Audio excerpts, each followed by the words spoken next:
This stream is brought to you by advertising. Advertising. Check whether you are eligible. I don't get a penny of it. Aww. Unfair. That's exploitation right there. Yeah. If only I could make a living off this. So. Are you? But you've streamed it. You streamed this long, and you're not a. I got one thing from Twitch yonks ago, but then they changed the rules, and now you need a certain amount of engagement, and I just don't get that anymore. Yeah, being an affiliate doesn't mean you're going to get paid anytime soon. Yeah. So, Can you imagine if they kept changing the rules like that for a real job? Somehow this is okay. Well, that's because it's technically not a job. They don't employ you directly. Yeah. Yeah. And not only that, yeah, when you're a contracted person, like a 1099 employee, all the frickin' time they do that to their employees. They go, hey, you know how you were an employee with a W-2 and wages and all the insurance and we've changed it. Now you're a contract person. But don't worry, you'll make more money and it'll be awesome. Yeah, that's basically what it is, Frux. When you become an affiliate of Twitch, you are a contractor. You're not like a proper employee or anything like that. Yeah. Anywho, I believe the stream is aside live from now. that, I see. So this means I don't do this for the money. I do it for the joy of telling stories and entertaining you lot. Yes. But anyway, Yes. so let's hand it over to our dungeon master, Icey. Would you like to tell us a story? Yes, I would. Last week, you guys made your way through the Dwarven Mine, fighting off various little swarms of bats and a couple big bats here and there, and a bunch of creepy crawlies. But we're very hungry, and what did you do for dinner? Some of you freaking out more than others.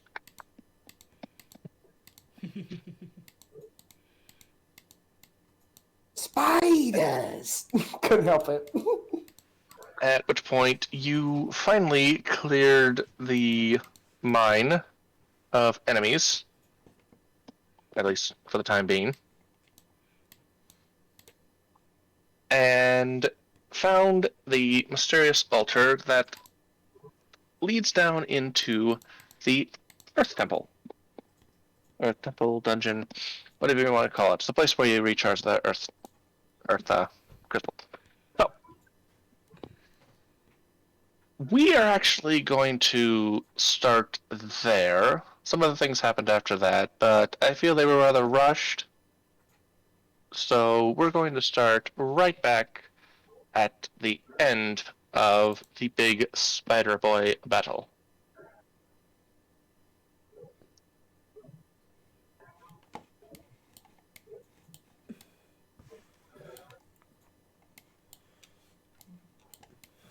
You guys, little bit of a chance to RP again.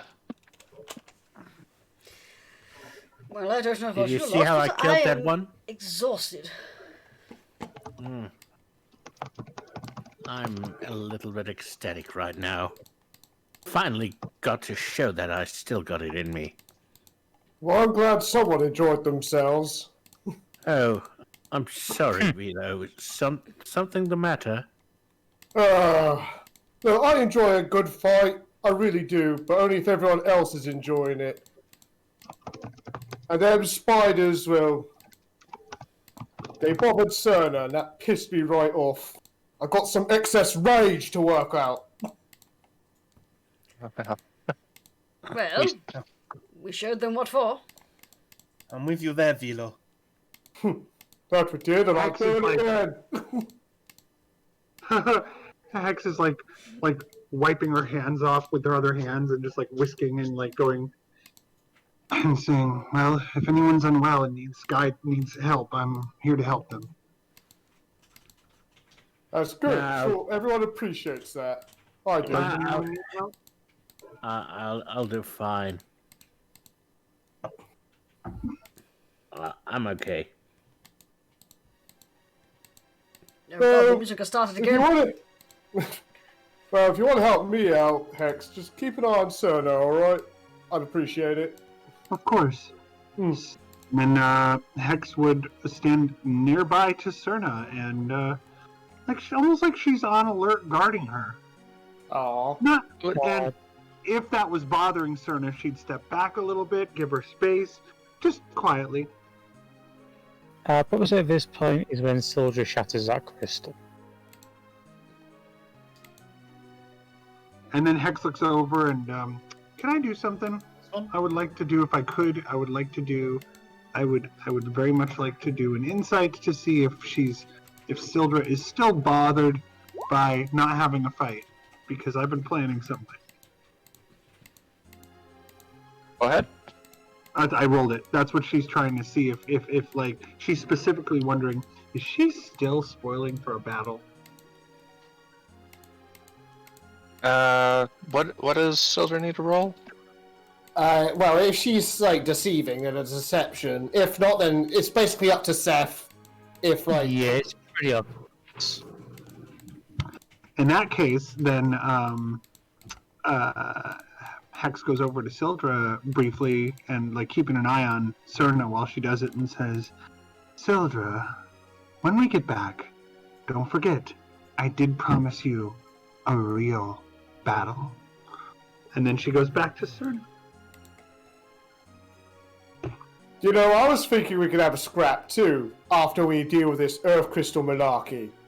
I don't know what it is, but I feel like we crossed some sort of experience threshold, and we would have an ascension of our level of power. I'm not quite sure how to describe it. Nah, you promise? I promise. Oh yeah, through. I will make every... Sorry, go ahead. Cerna, while she's starting to calm down, says, well, I believe, I heard of an arena that's located on one of these islands, and not exactly sure which one, but they do offer one-on-one fights, paid of course, but you can safely fight each other there. Nice. I'm pretty sure we won't be able to wait that long, eh? And Hex says, it might be a good way to do things. We'll have to see when we get back. Would certainly be entertaining. I do. It's up to once again Syldra, then. apologize for ruining it for you. But what can I say? I was surrounded and I was a little I was a little terrified. We value you being here, Dane. Thank you. But I know I do have a little bit of magic, but I am, as you would say, very squishy. Well, it's a Hex is good like, fire blood everything then, huh? while Dane is saying squishy, Hex is like reaching out and squeezing the skin on her hand, like pinching it. Yeah. Ow. Ouch. No, not Dane herself. Alright, okay. Her skin, So, that's why I specified skin. I'll say you guys are having this conversation as you're moving out. Yes. Oh yeah, Yeah, we're not so, gonna like, stand around talking like in here when like Cerna does not like the spiders. Yeah, especially Yeah, because well, I was about. I mean, if you hadn't been talking the whole time, Uspon at some point would have suggested, we could just move out and talk outside. Yeah, Yeah, especially it's a because little they're bit. all... Sorry, go ahead. Yes, well, I've That's a caught my little breath. bit less. There's a little bit less of a chance that we are surprised by something. Before we head out, Seth wanted to smash a crystal. She smashed it. Oh, yeah, it happened already. Oh, did it? I didn't hear it. I think the way it's working is that we're still doing the things we did last time. It's just that these events are sort of being expanded upon a bit. So it's like one of those pictures, lenticular pictures, where you sort of look at it and it's two different things at once. Until Okay. it folds back together. Yep. Understood. I just wanted an excuse to say lenticular. You clever girl. It's one of my favorite words. Never heard of that word before. in all my years. It's just all it is those like it's a sticker or a hologram where it's like someone like ready to hit a baseball bat, and then you move it a little bit to the side, and then you see them actually hitting the baseball. That's what they're called, huh? Lenticular, yeah. It's using triangles as lenses. Displays a different image at different angles is all. Yes. Yep. Anyways. So, do you guys just want me to move you out to the map, or want to continue your talk and move your tokens out to the dungeon? I think we're good to go outside. Huh.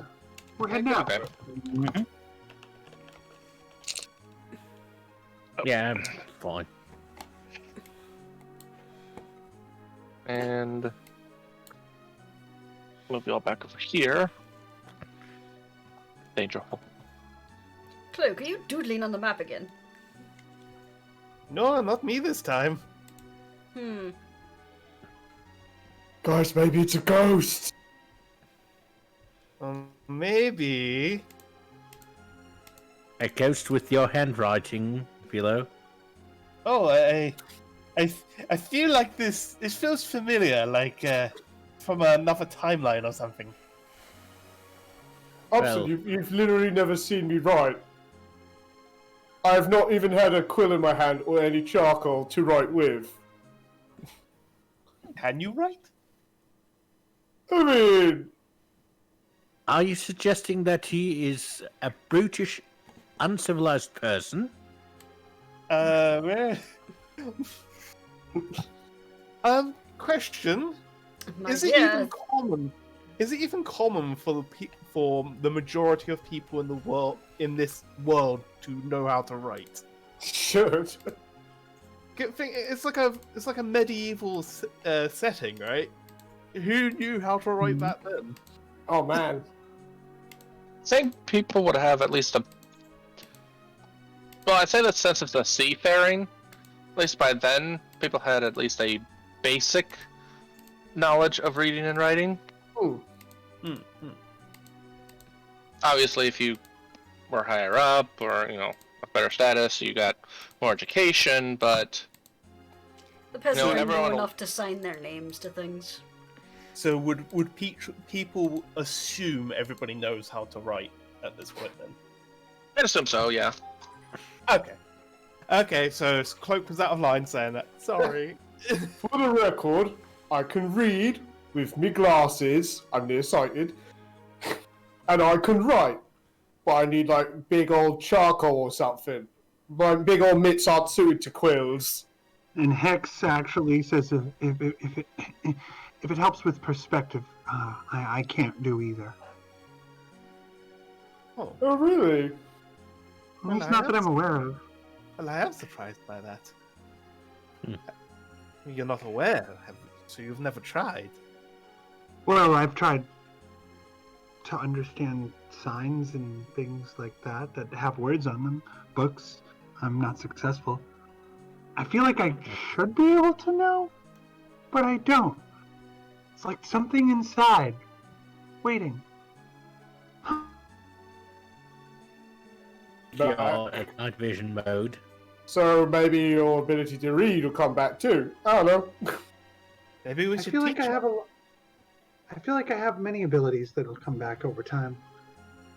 Although I don't want to sound arrogant, it's important to remain humble. I have the impression that word is lost on most of us, I'm afraid, so I'm glad one of us is.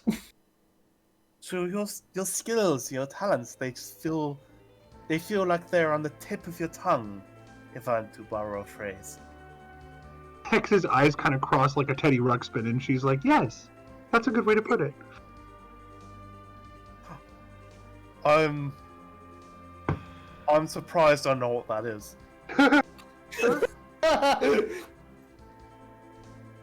That's one of those. Teddy Like, Ruxpin? it's one of those animatronic teddy bears that was sold in America, right? Yeah. Yes, you'd put a cassette in its back, and it would play the cassette, and it would move its mouth to whatever. And it was the source of nightmares for many children. To be honest, I was this close to purchasing one about 10 years ago. Whoa, that's still... secondhand. They were still selling it in 2010? Yeah. No, it was actually an old used one. They are still selling them though. New ones. Yep, there's still a thing. Just without tapes, I assume. No, they're making like redos of the old tapes. And... Wow. Yeah, I mean, there's still I think there's still cassette makers today. Yep. So, thank you, If President. it ain't broke, don't fix it. Yeah. Are they still making floppy disks?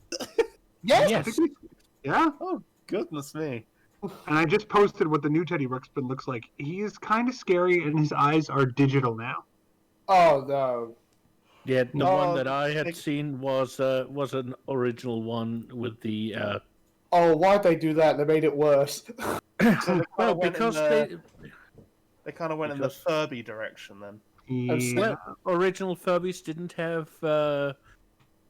digital eyes either, so. Yeah, this is literally LCD. Yeah. Oh my god, they don't look real. Like they I'm sorry. really don't look like they exist in this universe. I'm sorry, because now you're gonna all see Hex like this bear. No, we are not. No, we are not. First of all, you look relatively human. I don't know what you're talking about. And second of all, your eyes don't glow all the time. Only in dark vision mode. For now. Yes, you nearly blinded me with that. I'm sorry. It wasn't under my control. No, it's fine. It's fine. The longer I go, the more I remember. Shall we go back to the wizard now? We haven't been there, so. Oh, shall we go to that wizard now? Sorry, not back. Yes, that cape place there. I assume we're fast forwarding through that and end up basically where we ended last session. I mean, if you guys want, I'd say right now it's about late afternoon. Yeah, I was about to ask, like, hey, shouldn't we camp? Yeah, you guys could try to make some headway there. No, for the night. We'll camp here. Are you sure about that? I mean, and Vilo leans down. There's spiders in there, and I don't want Cerna to worry about it. Hex actually says, I feel like we should get back to somewhere that feels a little safer. I mean, halfway up the road, there's a little, a rather large nook in the mountains, so we could set up camp there. That sounds ideal. Wherever the group feels safest, and I'll make sure that it's a safe location. No trees for a while, but we can see in all directions. Nothing can sneak up on us. Oh, I hope it's a clear night tonight. I love the stars. Oh, I do too. That's splendid. Yeah. Sometimes, when you look at the stars, it makes you really appreciate what they could mean. Are they telling us a story? Are they telling us our future or our past? Something to think about. Someone told me they were just big lights in the sky. Gee, I always thought they were just big balls of gas burning millions of miles away. No, they're fireflies. They're fireflies stuck on that big bluish black thing. My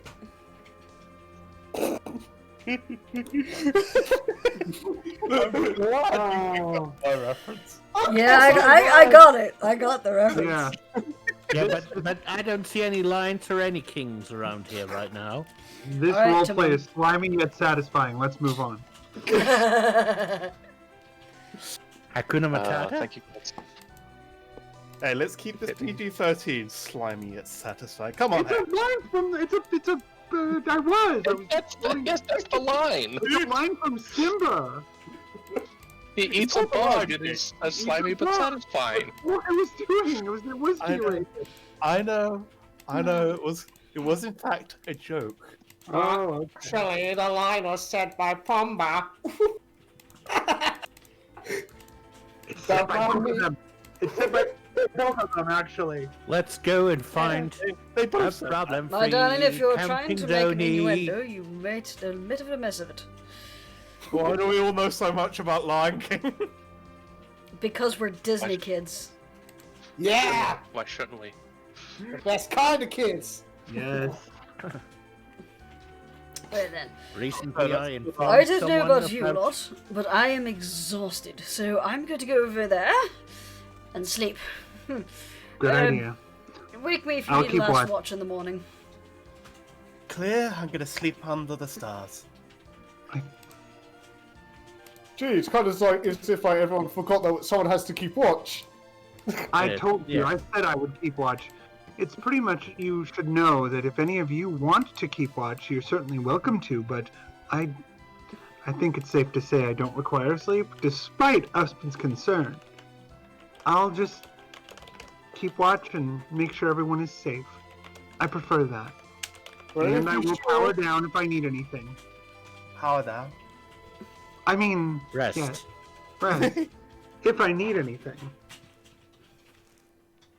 Well, if you don't mind, I'll stick around a little bit. That's I'll perfectly take the next fine. shift.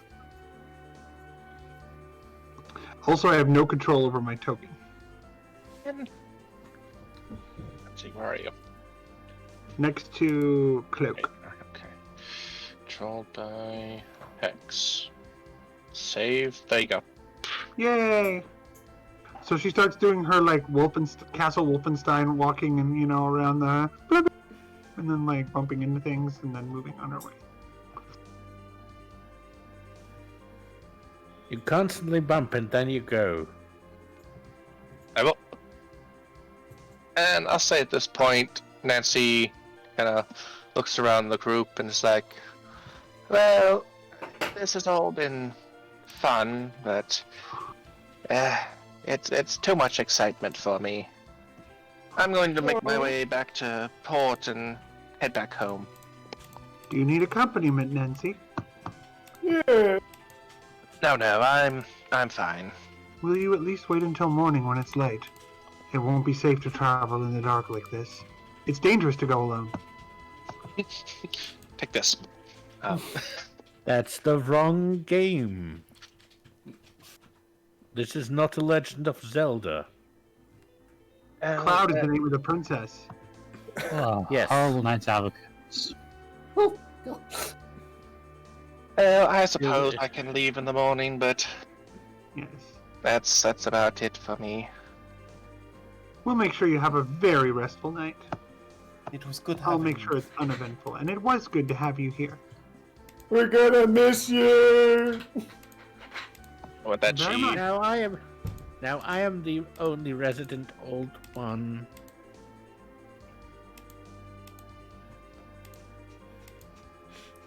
Dane would have something to say, but Dane is asleep. Remember to steer clear of suspicious roving groups of goblins. But Grandma is a goblin, Oh, so she might be better off. well, thuggish looking goblins then. Oh, then she could just drop a load of friggin' like daggers on them. Only as I'm But just they will regret messing with Grandma. Yes. super protective of our grandma goblin right now. Yeah, yeah. but I understand. I don't want Grandma to get hurt.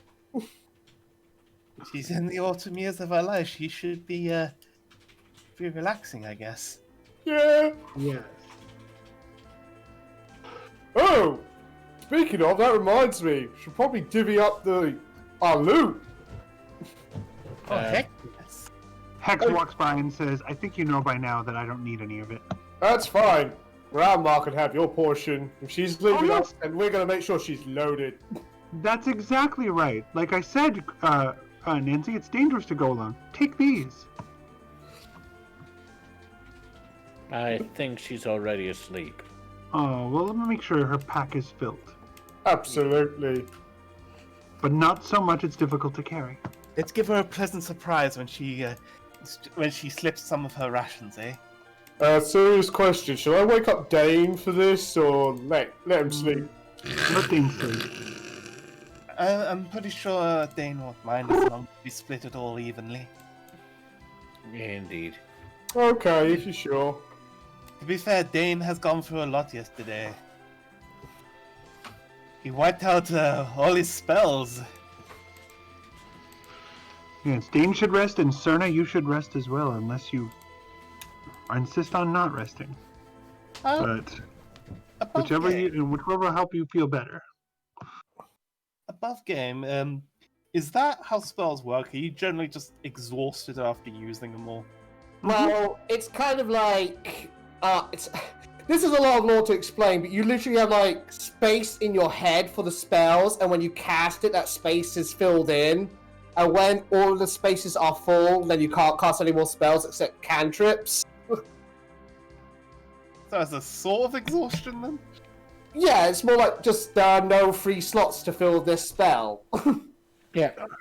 It's like trying to cram in another piece of wisdom, but the head's already filled up. Yep. Best way someone explained spell slots to me was like your little magic bullets. Yep. You run out of ammo. Mm-hmm. Okay. You can only focus so many times and so often to pull that off. That's how I do it in my head. I used jelly beans to explain this to my niece. I laid out her spell slots as different colored jelly beans. Every time she cast a spell of that level, she ate that jelly bean, and that's how many she had left. That sounds fun. That's amazing. That's adorable. Except for me it would be like, Dee, are you eating your spell slots? Sorry. That's the Kubur, it'll be M&M's or something. That'd be even worse. Right, so... Oh, sorry. Carry on. No, I was just kidding around. Okay. So Hex is being very thorough on patrol. She is like walking around tirelessly, clumping along. Alright, so Vilo says as he puts on his tiny glasses. And in order to avoid contradicting myself, because last session he actually did use a little book and quill, he pulls out like a big stone tablet and some charcoal. Alright, gotta do all the math. There's 7 of us and a whole lot to divide. That is unbelievably cute. Oh, thank you. Matron Escabel thought the same back home. I am just going to post something to the player chat, y'all. I think it's canon. I'm going to call it canon. There we go.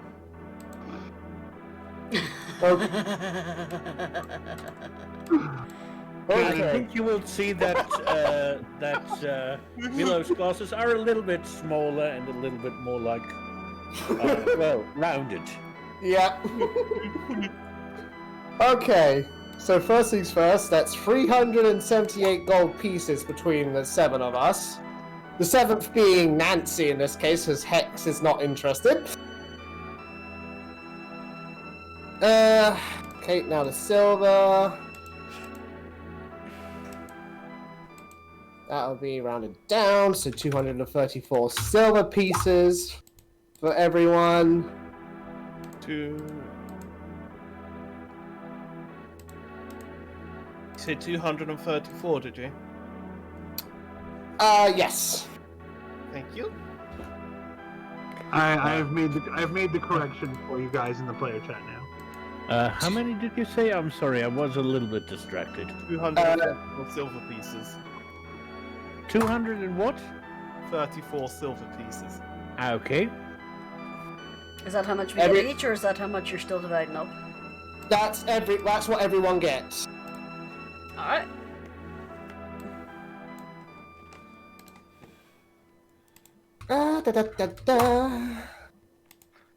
We got a lot of good shit, guys. Okay, I know I keep doing this joke, but I found the right one. I finally think I found the right one right there. There you go.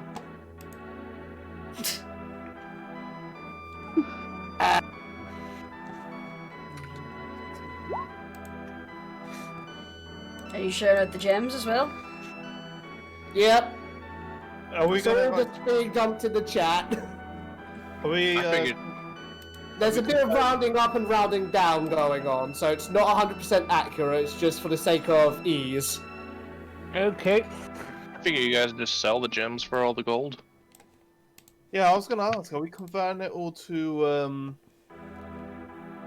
I You mean, may as you well keep the gems in like a party storage and then sell them Yeah. off or use them. Okay, that's fine. Fine, we'll leave all the shinies in the bag for now, and we'll trade them in when we're back in town. Yep, party loot. Dane has claimed her shinies, or their shinies, so they're happy. Alright. So ignore the gemstones I put down and just add that much gold and silver to your inventories. Alrighty.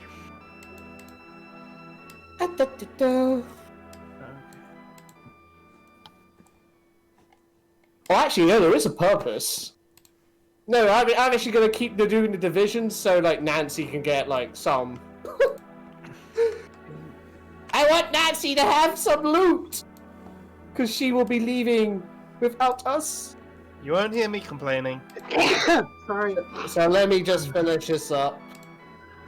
Super fast. Uh-huh.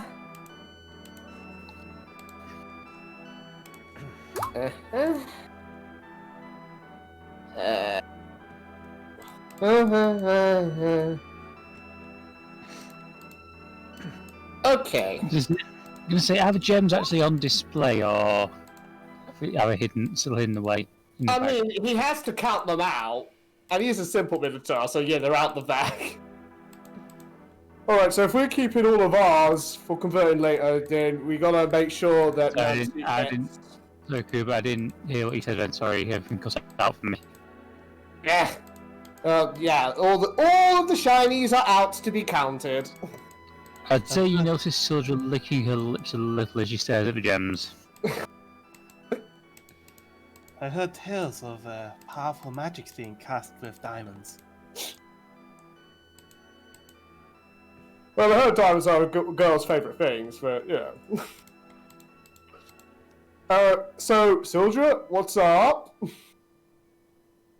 Oh, nothing. Just never really noticed how nice they look. They're pretty, but, you know, can't compare to the thrill of battle, right? Oh no, but look nice and comfortable. Comfortable, you say? You sure? They looks pretty sharp and pointy to me. Yeah, I was gonna say. You're not getting any urges to sleep on that stuff, are you? Maybe. Wait a minute. You're a dragon, aren't you? What? What? She's obviously like, I believe they's called Tabaxis. And hey, just so you know, before someone corrects me, that was an in-character mistake. I know she's a Leonin. How dare you, Vilo? We're completely different We're a completely different species. What? But use both big cats. It's Right. like comparing elves and halflings. Come on, man. Like, that's not fair. Technically speaking, it would be close to comparing gnomes and halflings, but yeah. Yeah, see, that makes more sense. Elves is tall. Halflings is small. Yes, and Tabaxi are cooler than whatever you are. I'm sorry, are we being casually racist out here? Please stop, I'm trying to sleep. To be honest, I don't really know what I am. I know think what you you're- are. You're Syldra, and you're my friend. Yes. I think Also that. living people should recognize the value inherent in living, all to each other. I think gee, you- I'm sorry, guys. I see you all as being part of one big family, sharing the earth. I only wish everyone could understand that. Something to hope think about, huh? Yeah, and I hope you're not excluding yourself from that family. I'm a Yes. machine. No, Sure, you're our Cleric. friend. No, you They're come all back here. machines. They're all machines when you get down to it. To be honest, I really can't remember much before I met my master, so... Oh, hi, Chief. Sure. Your memory loss coincides with meeting your master. It's I'm happy not to really know all of memory you. loss. It's not really memory loss, more I just don't really care about remembering. Live in the moment. I get that. Pretty much. Oh, Cloak, could you do me a favor? Anything. Yeah, could you put aside could you give these like gemstones and money to Nancy, like just slip it into her like pouch or whatever? Because use the stealthy one. Sure. Reverse pickpocketing. Should I bother rolling stealth or? I would say she's asleep at this point. Yeah.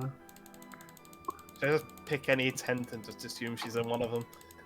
Yep, and I will also say Hex didn't Oh. ignore the shouting after her. She did just come back, and on her next swing around, she said, "And I'm glad to know all of you too," and then like went back to what she was doing. Like minutes later, like as if there had been no break in the conversation.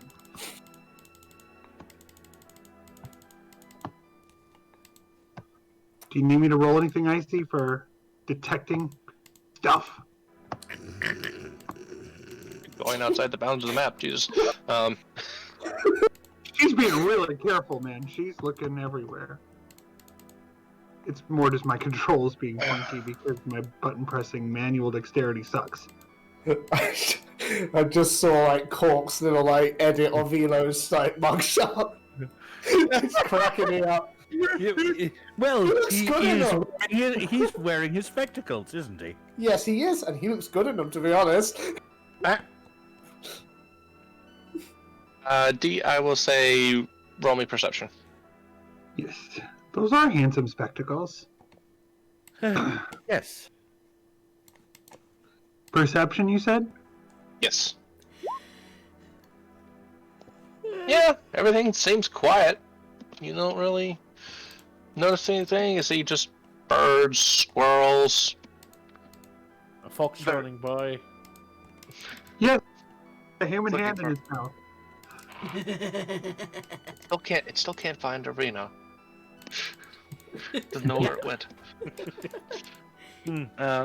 But yeah, you guys are pretty safe right now. I can still Alright. knocking over how salty Dennis was about that fox. Come on. Nancy has her share now, Oh, excellent. Glad to hear it. She deserves it. and I slipped a little something extra in there. Was it something nice? Yes, it was a note on behalf of all of us. Okay, good, because I'm really gonna miss her. Just to wishing her all the best. It's true, we do. I know you will especially miss her, Vilo. You big softy. You're quite literally soft too. Damn right. Uh-oh. I can't feel your fur. It's like smoke. Soft yet spongy, that's what I am. But hard where it counts. And other innuendos that are inappropriate for a streaming audience. There is no river nearby, so I don't know what streaming audience you might be talking about. Oh, there's this kind of highfalutin concept, like called the live stream. Yes, yes, the fish in the stream are alive, yes, but as I said, no stream around. Everything is alive. Just be careful how many innuendos you use in Major Son, Dane. Life. I don't have a look at those clouds overhead. Oh yeah. They'll see you to shore. Shoo-be-doo, shoo-shoo-be-doo. Look, Hex's musical. Do I have teeth or fangs? Say what now? Do I have teeth or fangs? You, Syldra? Teeth? Cute Teeth little and fangs? Yeah, I get it. Could you show me your dolphin blow? Oh, we're making Final Fantasy references. Sorry, I was going way over my head there. Until... It was a little like cleverly disguised. Yeah. Alright, I'm gonna put all these shinies away before Syldra like eats them or something. So Vilo scoops them back into the bag of holding.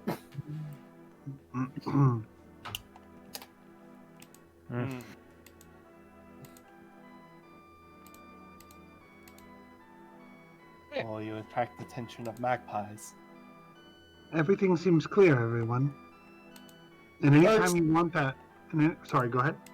Except the sky, perhaps. Syldra seems to think there's rain coming. Does it look like that to Hex? Nature? Yeah, roll me a nature. Hex looks up, keeps looking up, keeps looking up, keeps looking up, looks down, walks away.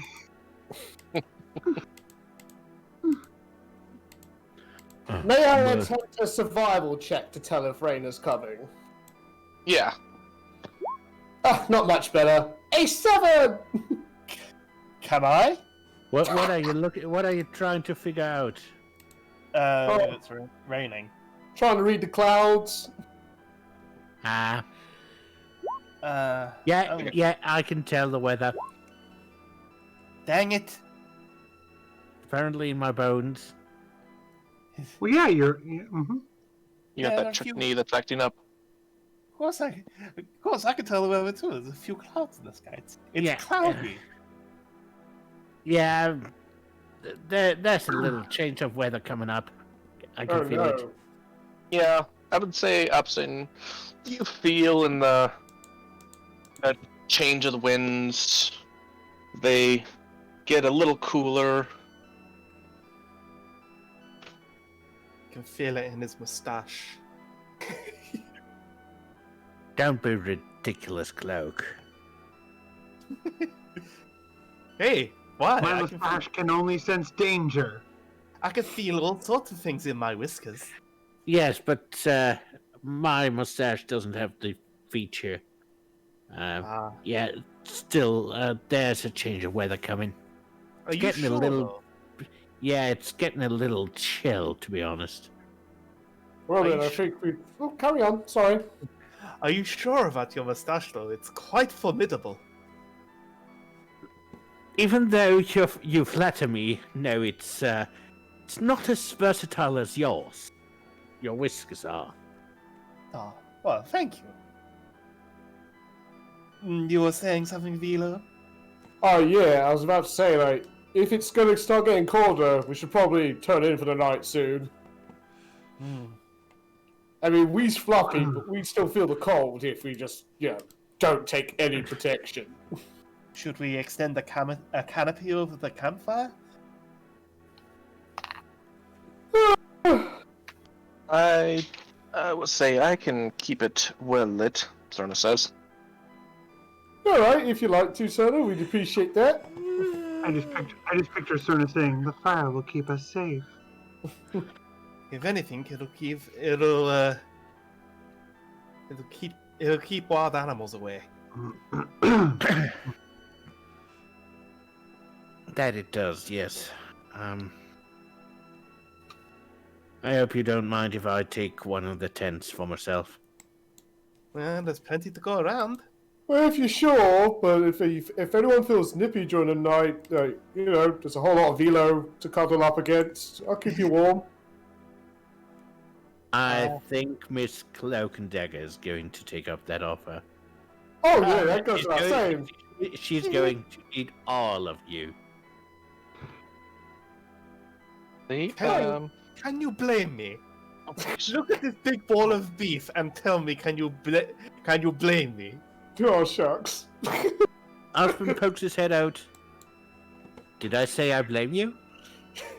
No. You're right. You're quite right. My apologies. Actually, Cerna, Cloak, I would like to take the first watch with you, if that's alright. Oh, yes, of course. You seemed quite interested in me lately. Well, yes, I have shown an interest. Shall we wait till we have some more privacy? Perhaps, yes. Alright, if you ladies are going to take the first watch, you both have fun. Good night, Vilo. Yeah, you know where I'll be when you need me. Yeah. Good night!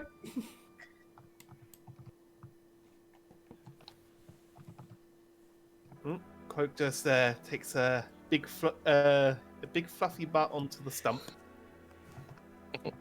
Cerna joins her. So, you wanted a word with me, right? Well, yes, I was hoping you would give me a private lesson. Oh, private lesson, you say? Well, I'm talented in quite a few areas of the martial arts, but sure, I can try and teach you what I know. That is what you mean, right?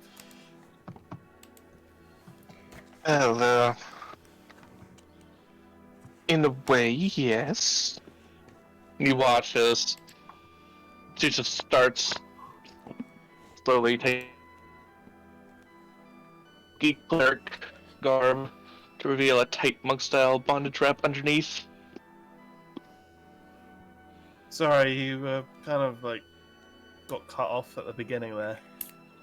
Right. I heard the bit about the bondage wrap, but nothing else. That's all you need to know. She starts slowly taking off her cleric garb to reveal a tight monk-style bondage wrap underneath.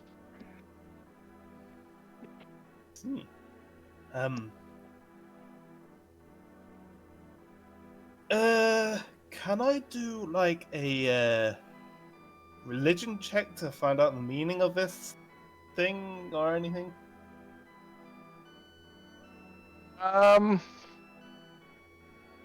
Dennis also didn't give me much detail on that, so... Okay, I'll just ask. Alright. Ask later when Dennis is here. What's this? Well, I must admit, I admire your ability to be almost invisible in combat. She says as she's just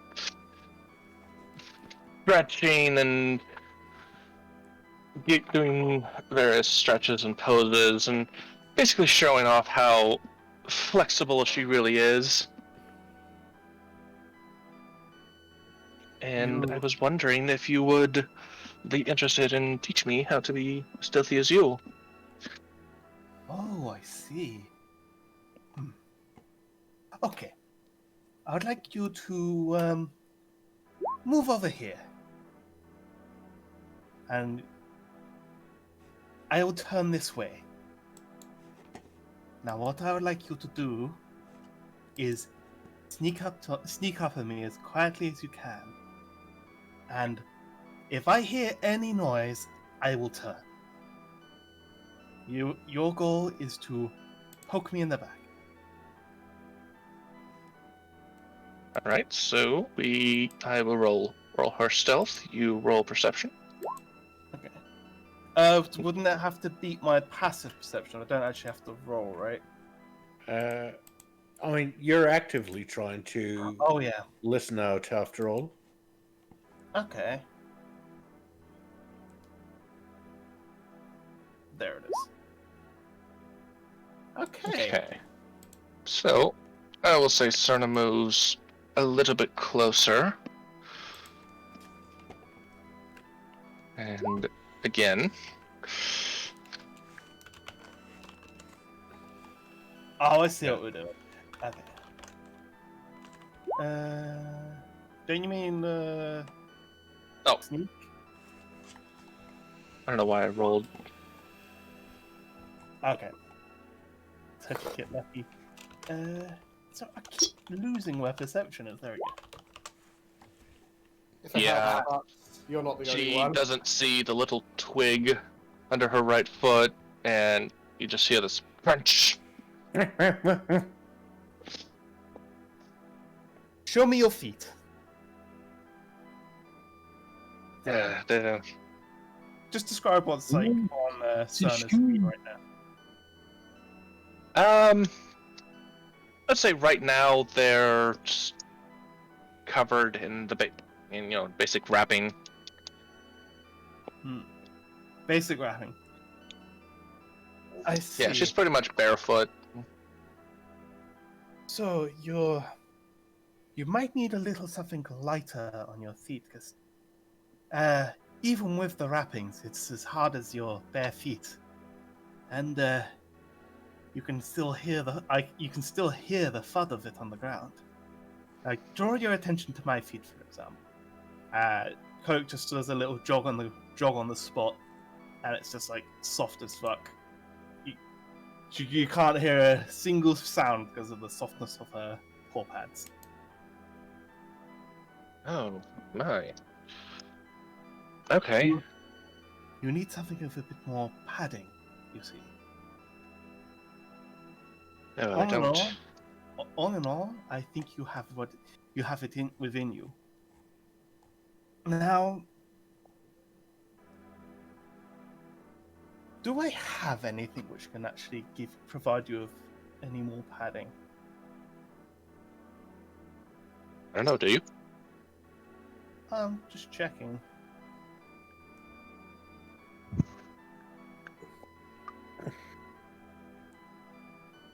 Tell you what, do we still have any of those, any of that boar left? Like, if there's a pelt, I'm gonna like jury rig like some. If it helps, I'll say yeah. We would have kept like some skins. It wouldn't do to waste it after all. All right. You might want to steal from Uspon. He's still got his bag of cotton wool. Ah. Okay. I'll have a better idea then. Where is Uspon?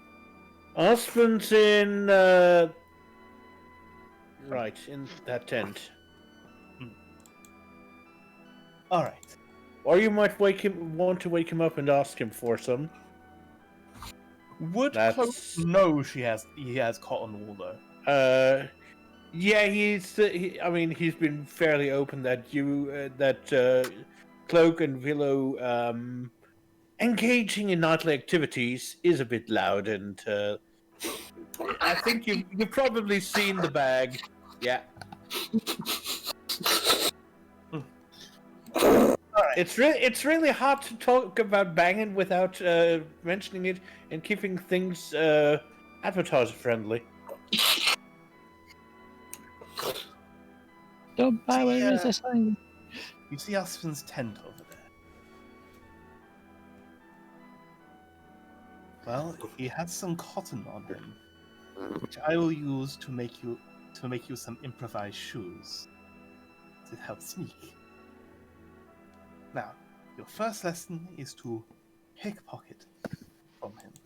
Don't worry, I'll take the fall if he notices. All right then. She makes her way over to the tent. He's slightly dozing, so yeah. Cloak sort of makes a gesture to Syldra to indicate it's all okay. Syldra's asleep. Oh, okay. So roll sleight of hand. Yeah, he doesn't notice.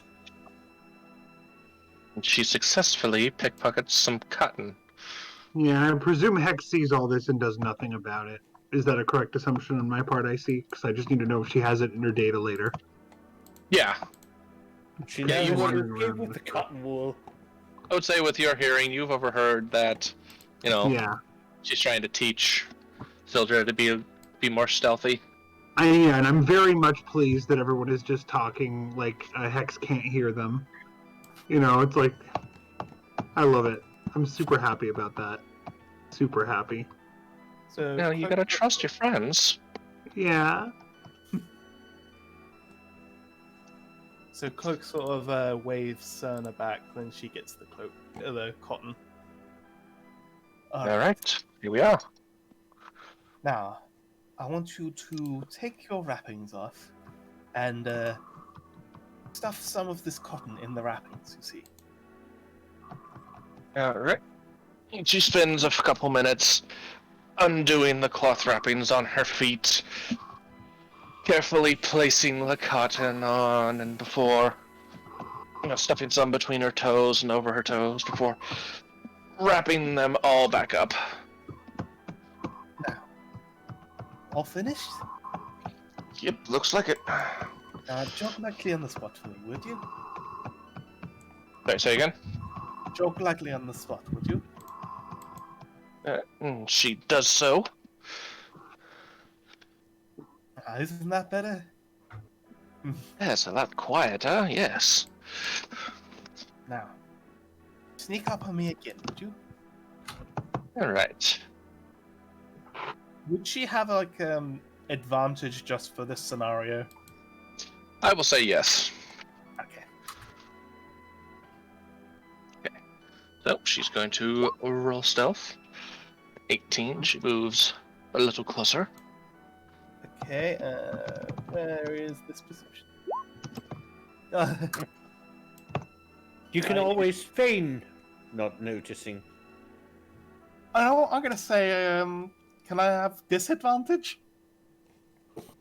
Yeah. I mean, you could willingly give yourself disadvantage. Oh yeah, okay. It's rolled with disadvantage. She did not hear you. And stealth again to move a little closer.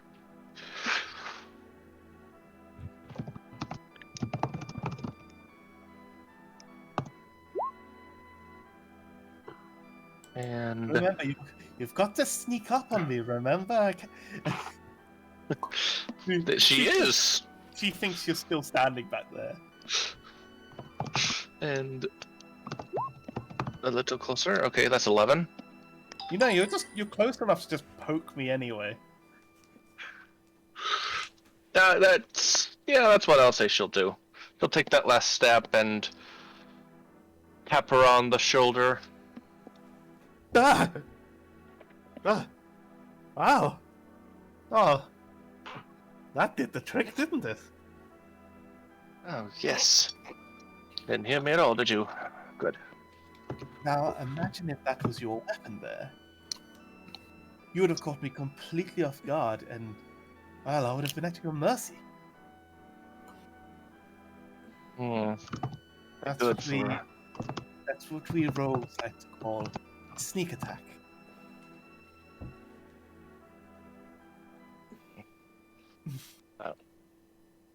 Sounds to be good and useful in the future. By the looks of it, I am no stronger than you are, but you have seen how I obliterate my foes. My trick is to just simply catch them completely unawares, like you just did there. And that is really the trick to it. You've proven yourself truly capable of doing this.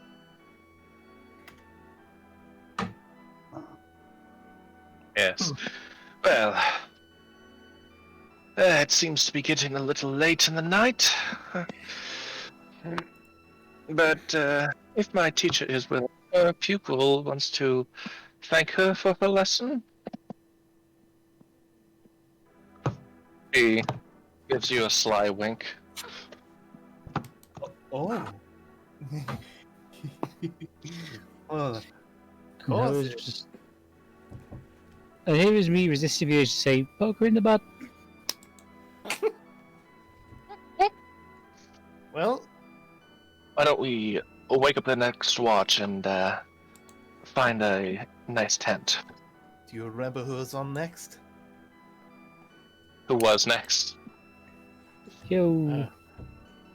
Syldra and... Uspon, I believe. All right. Let's go wake them up. Span. Tapping on his head. Span. Hey, Syldra. Yeah. I'm up. Just gotta sit up. It's your turn on watch. Okay. I'm up. All right. Oh, the empty tent then. He looks back and Oh, great! Now the ladies are at it as well. I bet you better go for some intense loving. Where did I put that cotton wool? You'll never know. all right. So, Perception? yep. If you both could roll me perception. Why, yes, of course we can. I was about to click intimidation. You're going to intimidate the darkness away. So I have fluff in my eyes. I don't know why. Yeah, you guys really don't see much. Again, just a couple of nocturnal creatures, some raccoons, possums, a couple owls hooting in the distance. Uspon knocking on the tent where they're rustling, saying, "You know, ladies, some people are trying to sleep, and not necessarily right now with one another." You just hear Cerna. That might not be them. I think there's a couple of hedgehogs over there. A little bit of privacy, Jesus. Just hear Cerna say, "Piss off! I'm having fun. Expect me harder."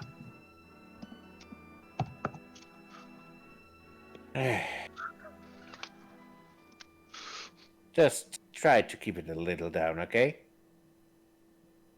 Okay. After all, the two of you need a little bit of rest. After all the wrestling you seem to be doing in there.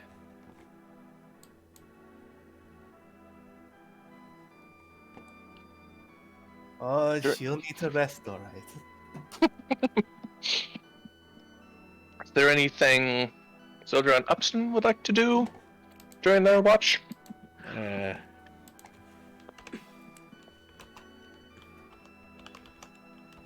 No, not really. Alright. So I'll say your 3-hour watch passes fairly uneventfully. As you now get to wake up the next two on watch.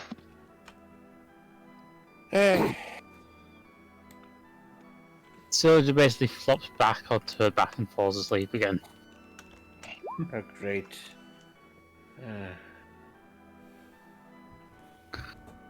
Knocks on Vilo's bed, on Vilo's tent. Vilo? Yabson? Time for third watch, my friend. Oh, fantastic. Yeah.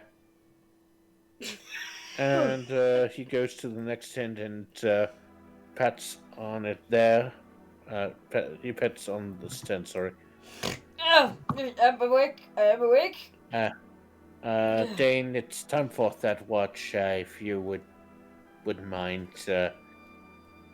helping Vilo out a bit. Oh, yes, of course. Dane comes up and the head feathers are just everywhere. Takes a moment to preen. I'm awake. Thank you. Any shenanigans? I think the ladies had a nice time. Oh, yeah. Upson, you're hard to miss. you're positively beaming red. What's wrong, my friend? I heard him yammering on. Very unreasonable. Yeah, still just snoring pretty loudly. Uspon just slowly slings back into the tent. I'll see you in the morning. Sleep well. I'll try. Now, where is that damn cotton? Hey, wait. No? He's a very odd fellow. Repson, I would say that Syldra only took a little bit. Yeah, I know. He's just looking for it because apparently it might have moved a little bit. Cerna is currently making cheese-scented cotton. I'll be sure to return it to you when you least expect it. If I notice it, I will punch you. And it doesn't matter that you're a lady. If you notice. You should never hit a lady, unless they've already hit you first. It's getting weird. Vilo, is Repson muttering to himself? That sounds a little odd. He has an unhealthy preoccupation with sex, but he's a cute guy. Did everyone rest well? Oh, hello, Hex. Yes, I had quite a delightful rest. Yeah, slept like a babe. Oh, meow. Yes. I slept very nicely. Excellent. I mean, aren't you still sleeping? It's not quite morning yet. Oh, I thought it was morning. Sorry. I was snuggling. Forgive me. I thought everyone was being an early riser. Well, I think Cloak is now. I was like, hi, Cloak. You know you can still sleep some more, right? Oh, is it not morning? No. It's not morning yet. Is Syldra still asleep? Yep. Yes, Syldra is Yes. asleep. He's snoring loudly. Lying on her back. You ladies have fun! Then retcon, please. And Hex wouldn't have said any of that. If I just thought everybody was talking like they were awake. I thought I missed a line. Sorry. No. Oh, Dane, Vilo, if you could give me perception. Yes, steer off into the morning light and see if we can spot anything. I mean, I hope so. I want to hunt a good breakfast for Nancy. Do I need to do perception as well? Since I've been actively perceiving the whole time. Yeah. Okay. Perception. Oh dear, Hex is preoccupied with memories and flashbacks. Looks like night mode has been turned off. Oh. Dane, you don't really see much. Much like they did. It's pretty uneventful. Vilo, I would say, outside of the birds waking up for the day and chirping quite loudly, you do manage to see a small herd of deer off to the south. Ooh. Oh dear. You think you're going to be alright, keeping guard yourself, Dane, for a little while? Oh, I will be perfectly fine. Why don't you go get yourself a little bit of venison, my dear? Alright, damn right I will. Venison Don't for mind me, me. you, and everybody. Don't mind me, I'll just watch the beef work. Yeah. And yeah. This will be mine. Where's the beef? Yeah, I feel like Syldra might be saying some plot critical details under her breath. That or she's making. She's talking asleep. That or she's making damp memes. Damn. I would call a dank mimi, sir. What is a meme? This is internet sensation from the head. Oh my god. I was going for donk memes, but it came out wrong, but it came out better. Damn Maybe is my favorite line now. Okay, I'm good. I'm role playing. What do I do, Icey? Vilo has the ability to, or the feature of making sure that he has enough food, right? Yep. So, I'm just gonna roll real quick to see how big the herd is. Don't mind me, Vilo. I'll be watching your back. Side. Oh, well, I hope you enjoy Okay. the view. So You mean admire? it's a fairly small herd. You see 2 bucks, about 5 does, and a couple fawns. Well, it's unsporting to go for like does and fawns, so let's go for those bucks. Did Vilo? Well, I want to make sure I understood. Did Vilo go hunting? Yes, Vilo has gone hunting. Can Hex come along? Isn't it good for a couple of bucks? Yeah. I mean, It's if like Hex is comfortable, $2 Vilo. And is someone else guarding the tent, or would she have to stay and watch? Dane's keeping an eye. Okay. Yeah, they'd So say yeah. Would you like some company, Vilo? Hunting works best in a pair. I mean, do you think you can handle a javelin or a hand axe or something like that? I won't need it. Okay. I never heard of. I've heard of the infamous dollar duck, but never didn't know we were looking for their bills. Okay, now Hex, seriously, like there has to be a plan with hunting, like, Of course. because if you charge in, they can bolt. So if that's what you want to do, we're gonna have to be quick and swift, and we can't afford to miss. She says, I understand how to hunt. Okay. I'm actually gonna roll an insight check. Oh, never mind. You're okay. You mean you can handle yourself well enough. I'm sure you know exactly what you're doing over there. Mm-hmm. Yeah. Okay. All right. Suplex for deer. I'm sending a message to Icey. Yep.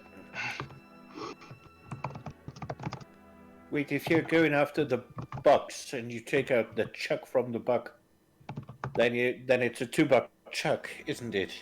Yeah. So that. Okay. I will say if you're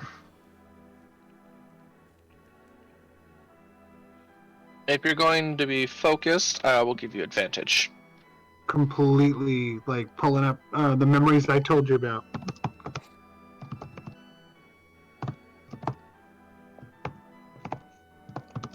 I presume Hex is going for some like melee nonsense. Some what? some melee nonsense. No, eight. She's going for a back and neck breaker. No, Suplex. Gotta be a suplex. No, it's not a suplex. I will show you what it is later. Just picturing Hex Terminator running after the deer now.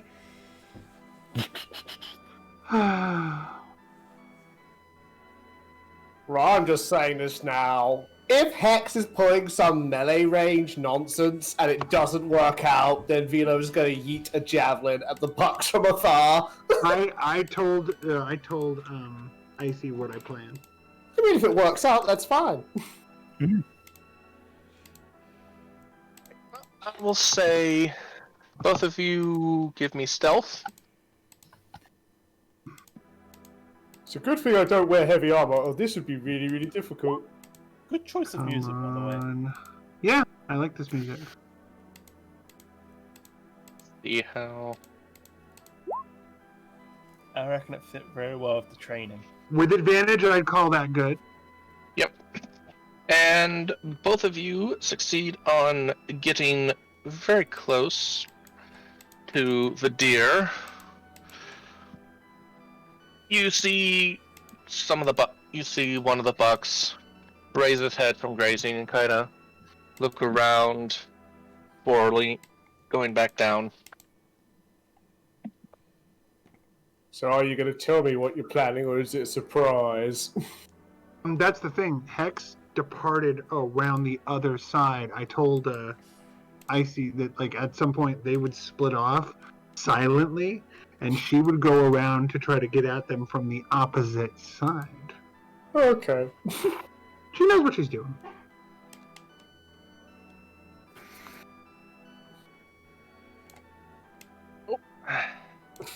I'll say, again, with a 22, you easily make your way around, staying downwind as to not give your scent away to the deer, Yes. and circle around back of the herd. And Icey, I'm sending you a message now in private because I don't know how to do it in either way. I'm doing it in direct messages. Here you go, Icey. This. It's the best I can come up with how to communicate this. I can't believe I'm like hunting with someone who's keeping me in the dark. What's the signal? Y'all know! Yeah, exactly that. She's watching to see how Vilo does. She has a plan. Data's also watching, but for other reasons. I see. I sent you the DM about what she's gonna do, depending on how it all works out. Alright then. Okay. Vilo's gonna do it his way then. Yep, she's watching. These are friggin' deer. They And it's- run. And So Okay. As soon as it runs, you know what to do, Dicey. I've shown you, correct? well, Yep. Vilo just Okay. yeeted a javelin at one of them with pinpoint accuracy. Nat 20. Let me... real quick... see if... Okay. So... I'm assuming you're aiming at the buck. Yeah, of Or one of them. course.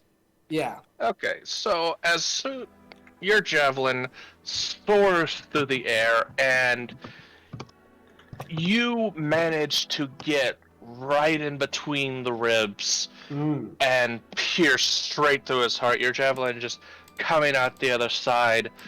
It lets out a death grunt and falls over, spooking the other deer that all go bolting off in the opposite direction.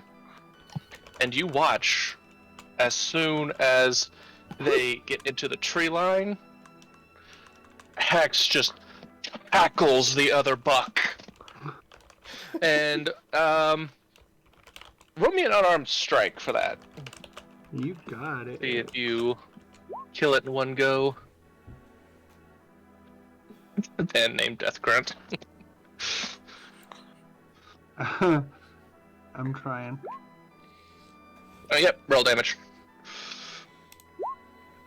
Yeah, the force of your impact just like shatters its chest and pierces one of its ribs, pierces its heart as it goes. Information used last night. The book was hit hard and fell by 7 points. A deer only has 4 hit points. Yeah. Well, I did say I wanted some buckfast. So you guys have successfully hunted breakfast. Yeah. Anyone been making a quick buck around here? And I'm gonna ask you one more indulgence, Icey.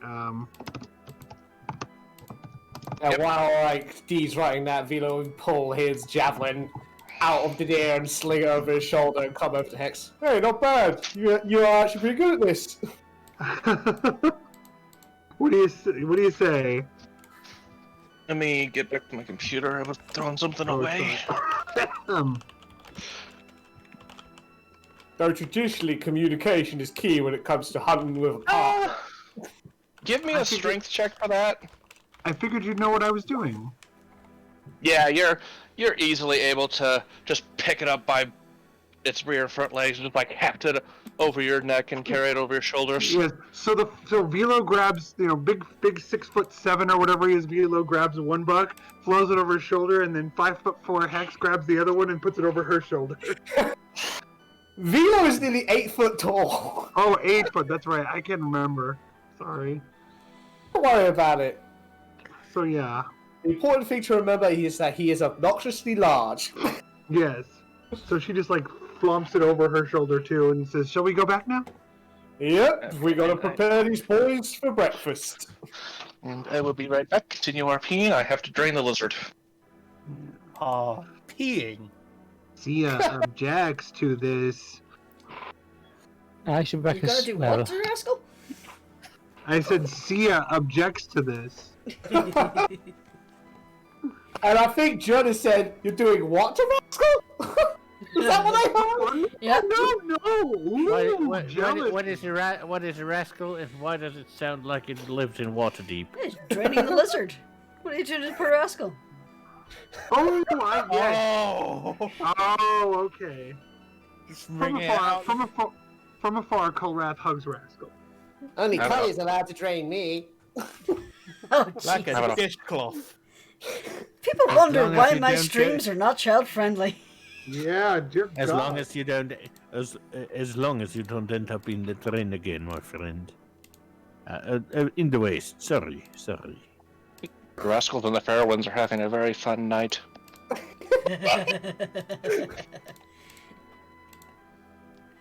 Or sorry, the Sky Reaches and the Fairwinds. Yes. They're doing some swinging. Oh my. Gordane is babysitting. Anyhow. We gotta be stuck here with these kids again. Oh, Gordane loves them. You and me, Gordane. You and me, Gordane. You and me. Anyhow. Yeah. So, as they both reappear, Dane will give them polite golf claps. Very impressed, you two.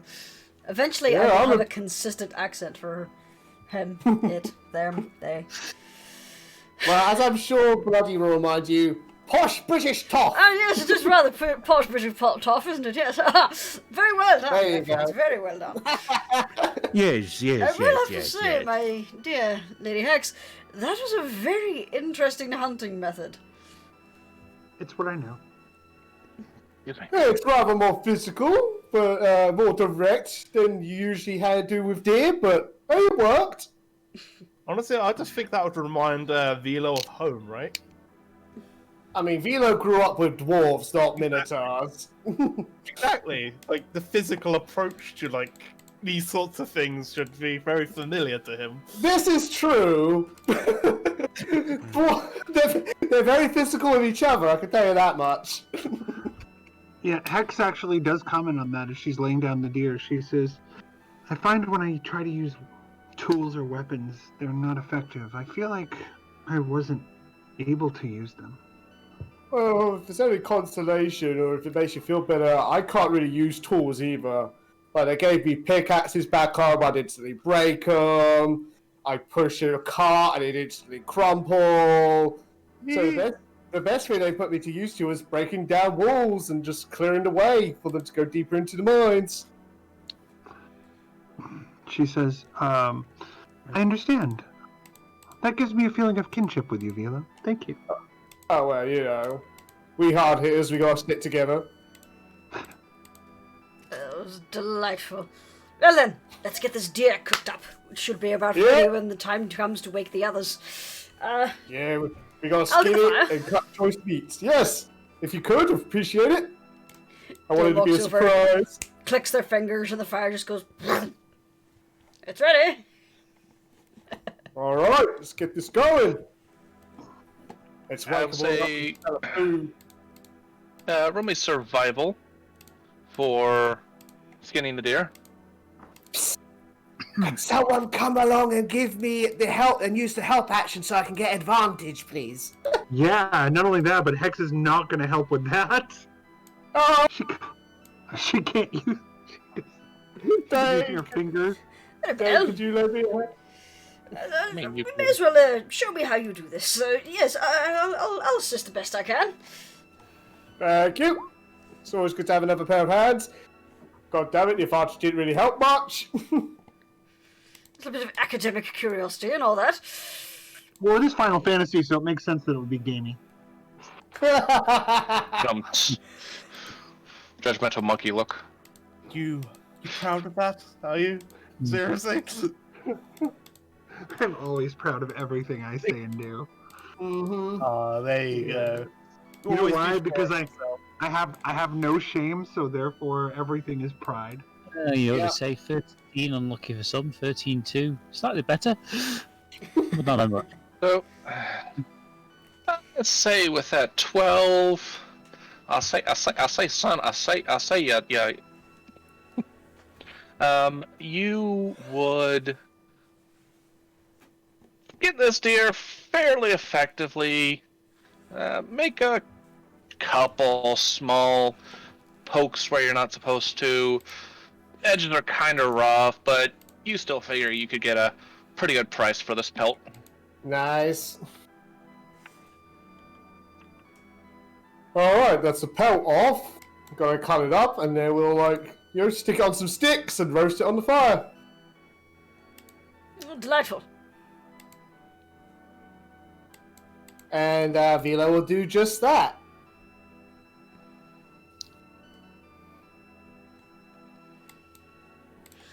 I would say by the time it starts to get cooked, Dane will go and wake everybody.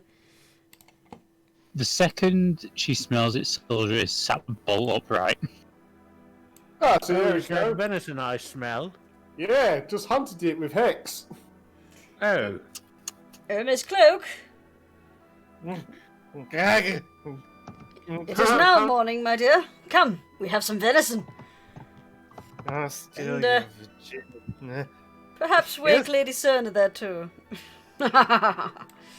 Oh, so Dane, morning. Dane just Yeah. gives the biggest, beakiest grin, a wink, and then walks away. I would say you see Cerna just like arms wrapped around Cloak, just Up you come. content look on her face, pressed up against her body. Oh, up you come, Cerna. It's Well, venison. Mm, Smell that? mm, what a breakfast. Haven't had Why venison. don't we have that in bed, my dear?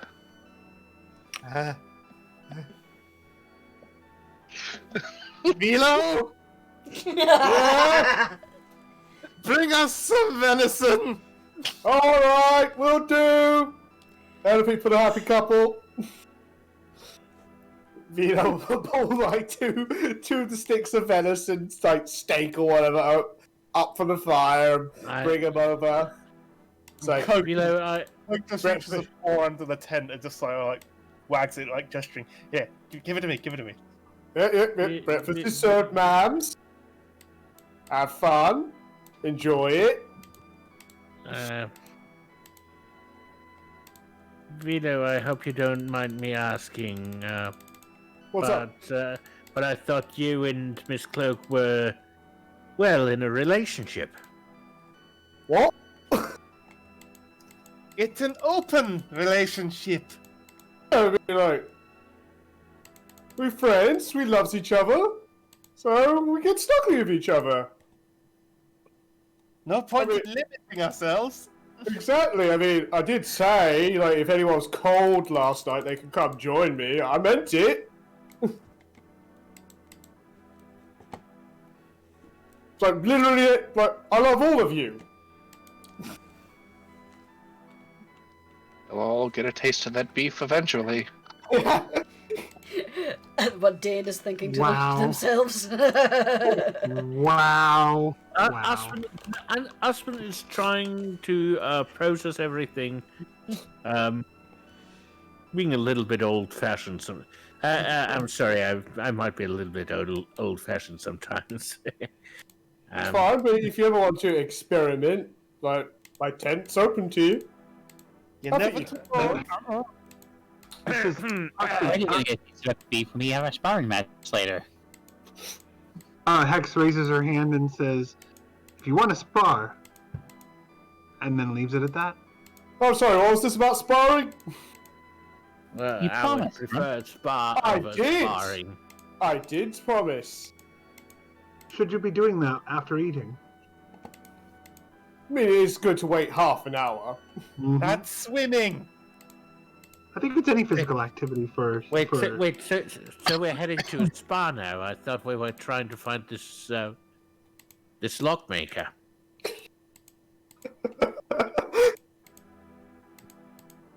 I mean, yeah, we're doing that, but yeah, Soldier's right. Did promise a spa. and if she wants one, she can have one. Well, how soon do you want it? Well, whenever you want it, really. Well, as soon as we have breakfast, I'm up for, like, a tussle. Important question, though. Are we doing, like, good old-fashioned fisticuffs, or are weapons allowed? I would say whatever you're comfortable with. Fire code on the kitty! Why are you But betting on Miss Cloak? I gotta warn you, if we do need the weapons, I'm not gonna hold back. I don't need any weapons, but you're welcome to carry them if you wish. Syldra, my dear, my friend, frankly, I'd be insulted if you did hold back against me. I've not been nicked in any of our, like, recent encounters, and frankly, it's starting to tick me off. I want to feel how hard he can punch.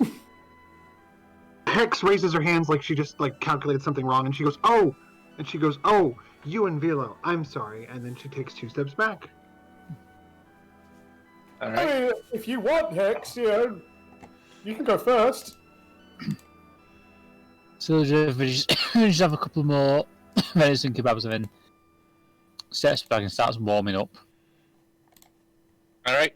I'm won't taking me up have on this you. action. Very well. Sorry. I won't have you guys roll initiative. Just Seth, odds or evens. Go with odds. Evens. Hex is first. Okay. So Hex is going to face off, and she's going to hold an action and wait and say, "You may begin when you're ready, Syldra." And there's a little bit of a grin there. Soldier is gonna step forward and the Dragon Aura activates. And Hex is just going to keep waiting. Oh, sorry. Yeah. She's waiting for an attack. Was that an with that, Sorry, go ahead. Get say another with- attack as well. Yep. Bonus say with that action. 52, you thrust your fist out, but doesn't connect, and threw it just a little too hard, so now your arm's sore. Nothing major. There we go, that's the second one for bonus action. Right. 21 is. I'll pull up your sheet and help you. Yep, 21 is going to hit her, so roll damage. Okay. Mm-hmm. 7.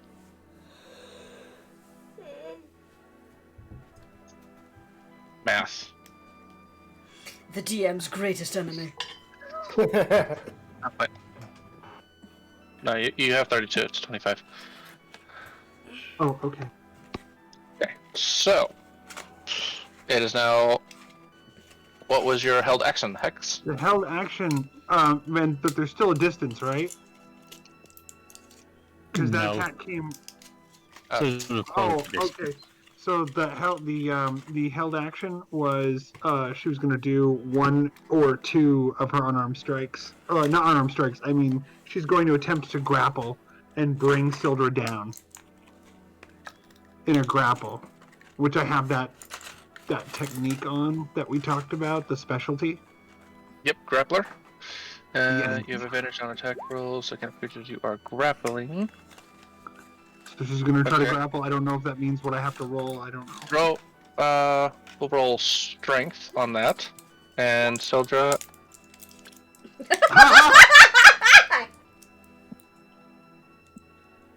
Okay, what do I have to roll? strength or dex. See if you get double 12s. Oh. Yep, she's easily able to break out of your grappling hold. And it is now your turn for your action. For who, me? Yes, you, Hex. Okay, and then she's going to then she's gonna move for a double. Okay, Those will hit. Sorry. 22. Okay, roll the 20 on the 22. 9, and 7. 16.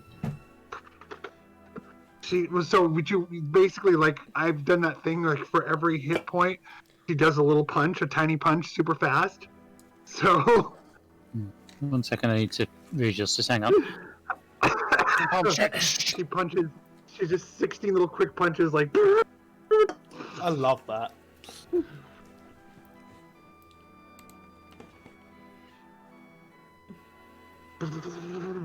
And Syldra, your turn. So we're just gonna go again. 20. Those are both going to hit her. Yes. No, that's 8 and 5, and she's gonna do the rapid punches back. And 5, that is 13, and so that is that. Oh. And why don't...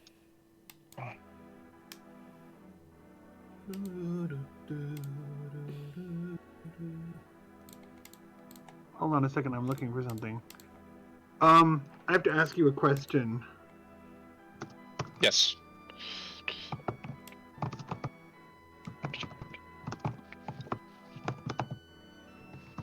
Why is this not...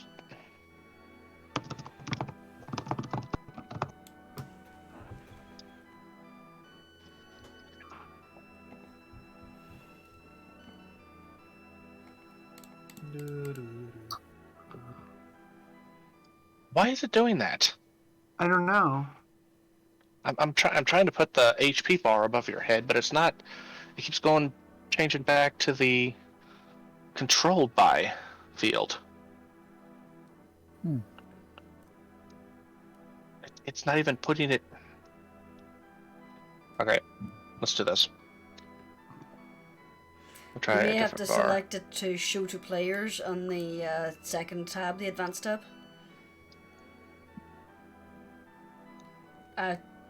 Honestly, Right. they've changed that since I've last checked that. And disengage. I mean, if necessary, you can go check Uspon. He's got his health buff on himself.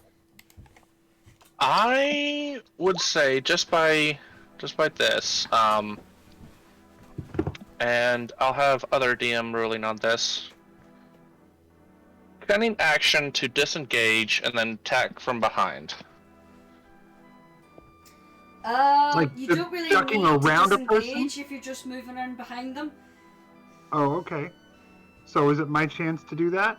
Then I can Yeah. just do that? Yep. Yeah. Disengage So it's like she- only works if you need to go outside of their attack range. Okay. So then she tumbles 2, and she tumbles, does like a cartwheel around and behind, and then she does this from behind.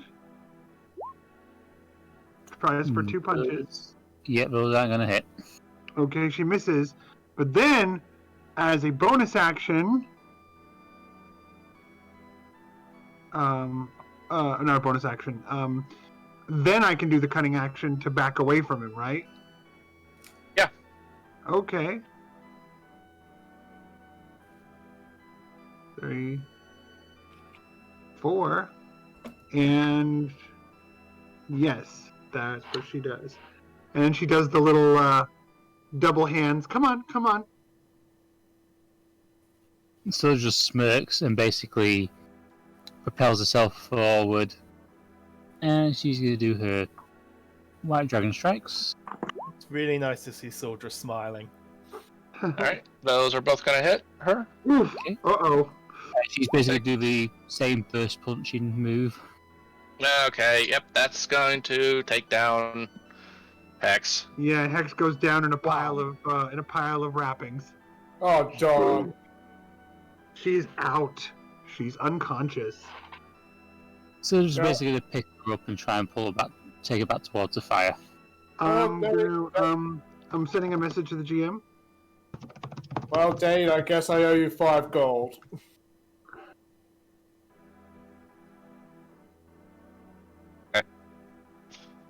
I will. Is that cool with you? Again. Is that Yep, cool that's with fine. you? Okay. Syldra, Hex is limp. So just puts her over her shoulder and carries her back to the camp. I will say you can tell she's not dead. Like you can still hear various All her motors are working. She doesn't breathe. She doesn't have a heartbeat, but all the motors are going. Yeah, you can hear various machine clicks and burrs and buzzes still going on inside her, but yeah, she's out for the moment. And I will say, as a kind DM, your guys are still at all full health. Yep. You guys get all your health back since this was just a friendly spar. Yep. Well, that's why she's rebooting. Also, well done, Syldra. So just brings Hex back. She's got the Hex over her shoulder, just gently puts her down there. and also Good. I wanted you guys to wait. Oh, sorry. That way There's the fight would go.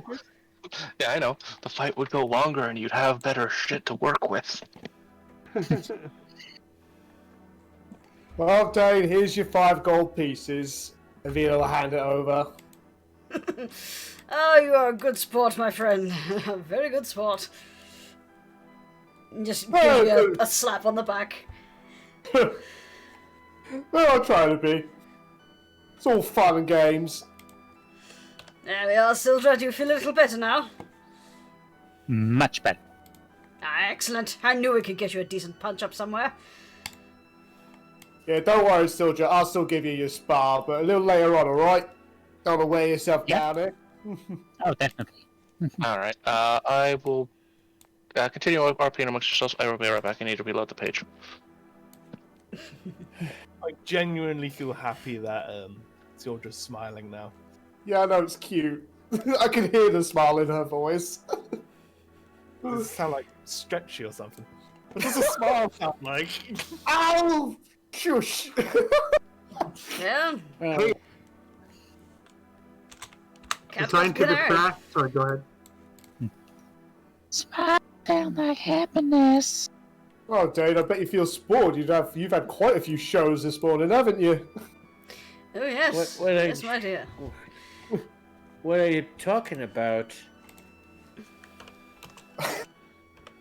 Well, there was me and Hex hunting, Syldra and Hex sparring, Yeah. and Cloak and Cerna fucking. Well, that's Easy a now. blunt. Yeah. I'll say, like, Duke, I don't want to go to the wizard. Yeah. I'll say you guys are. Everyone gets up and around, and you all have breakfast. And we give Nancy like lots of hugs because she's going. Oh god, I I'm picture grandma. Nancy getting up and saying, "Oh, it's time for me to go." Is Hex dead? No, Hex is just resting. She's fine. Be safe. I love you. Eventually, have to be the adult around here. eventually, Hex makes a little whistling sound and she gets back up.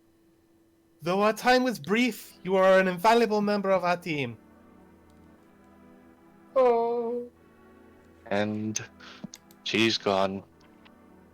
And we're off to see the wizard who makes a stupid lock. The not so wizard. Aww. Wonderful wizard. But he says goodbye. I'll be fine. Grandma's house is now a safe point. Yes, it is. Cloak It just gives is. Vilo a big hug. Go on there, big boy. Huge Minotaur squeezing ensues as he falls like a babe into Cloak's shoulder. Come on. Oh. Let it out. Oh. Don't worry, big lad. We'll visit her at some stage. Yeah. I You- promise. And you should But you visit, still have Grandpa. Yeah. as they travel, Hex does, having recovered, does say to Syldra, "I'm sorry that was relatively uneventful. I'll attempt to do better if there's a next time." Oh, definitely. I loved it. We had a lot of fun. Yeah, and you guys make your way back up around the mountain to the base of the cape. Or I don't know what would you call this specific Peninsula? Yeah. peninsula? Yeah. That's a peninsula. And make your way around. Takes you about 6 hours. It's now about noon.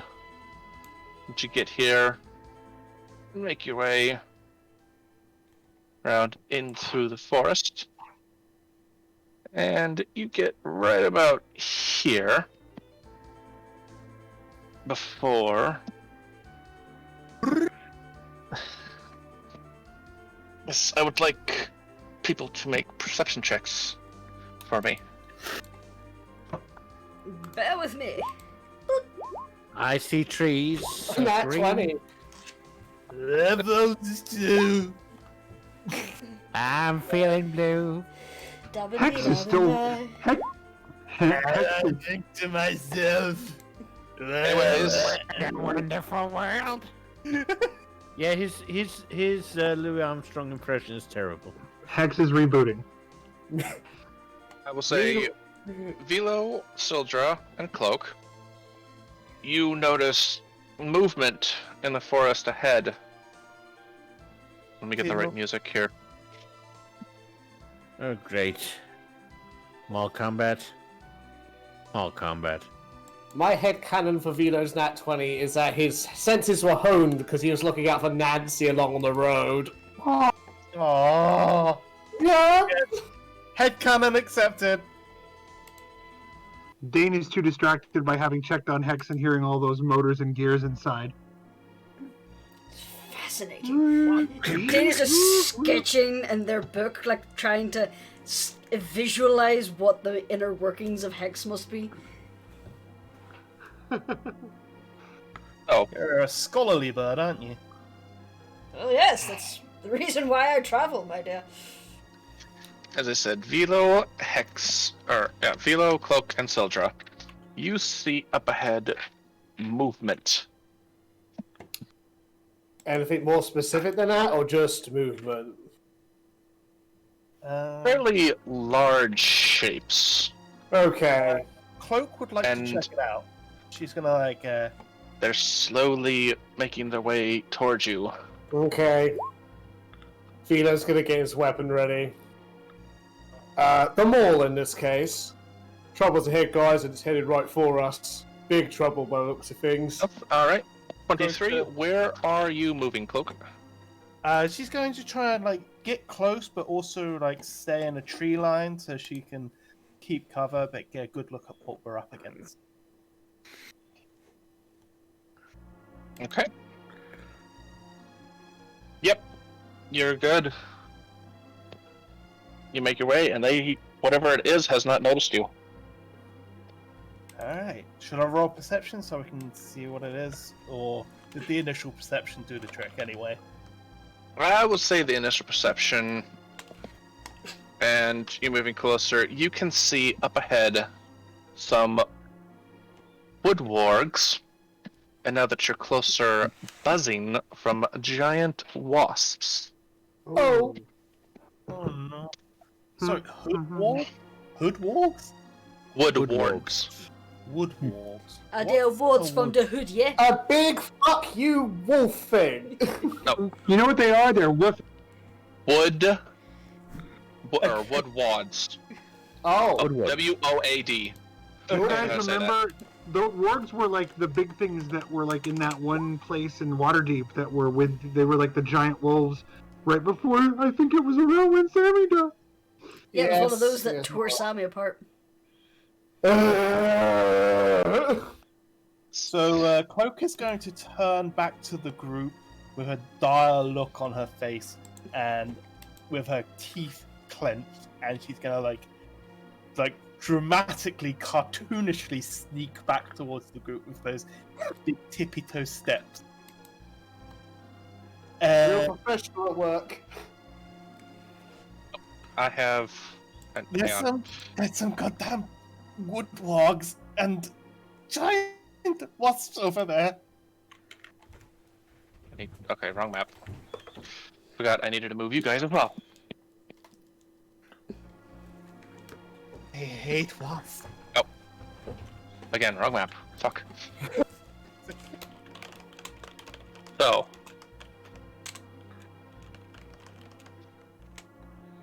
Yes, now. That is what you guys saw ahead. Before battle starts, can she find a hiding spot?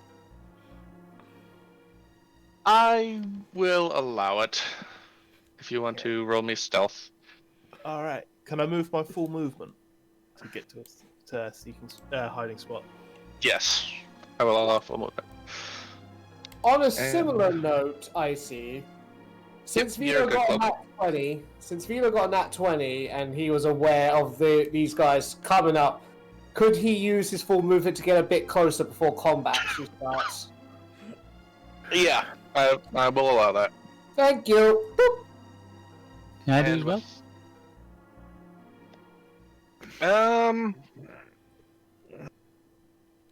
Syldra did pass. Yeah. Yeah, go Okay, ahead. 1 sec. Oh, and that is the dice roller, not turn order. What? Oh, I'm sorry. Am I not giving you pets? Okay, and then everyone roll me initiative. Got so used to the whole Foundry thing, I forgot where initiative. Oh, there you are. That's why I put myself a macro up. So I can just click and automatically get my initiative. That's clever. Hey.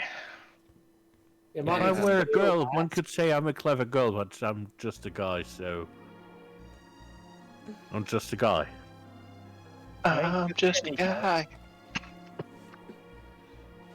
No one says I'm a clever guy in this case. You're not just any guy, you're Cork!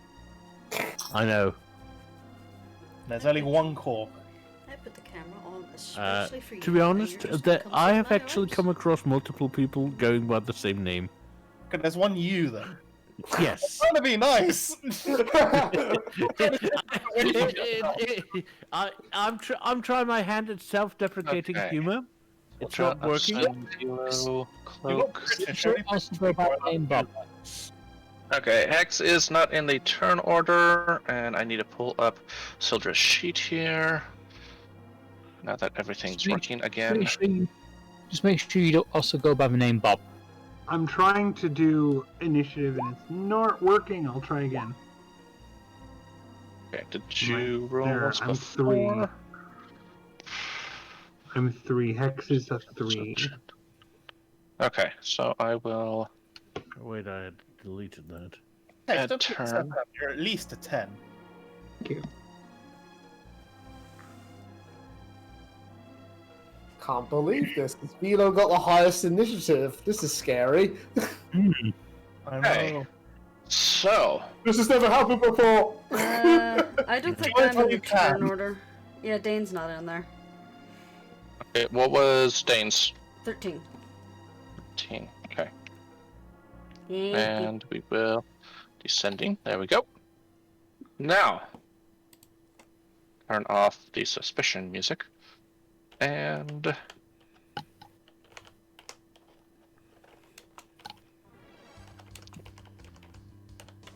Vilo, Hi. you're up. Right, Vilo's gonna pull out his maul and charge in while yelling, "Bloody ho!" Because it's been a while since he's done that. And he's gonna slam it down upon the wood wall. Okay. Nice straightforward turn. Oh, that's an 11.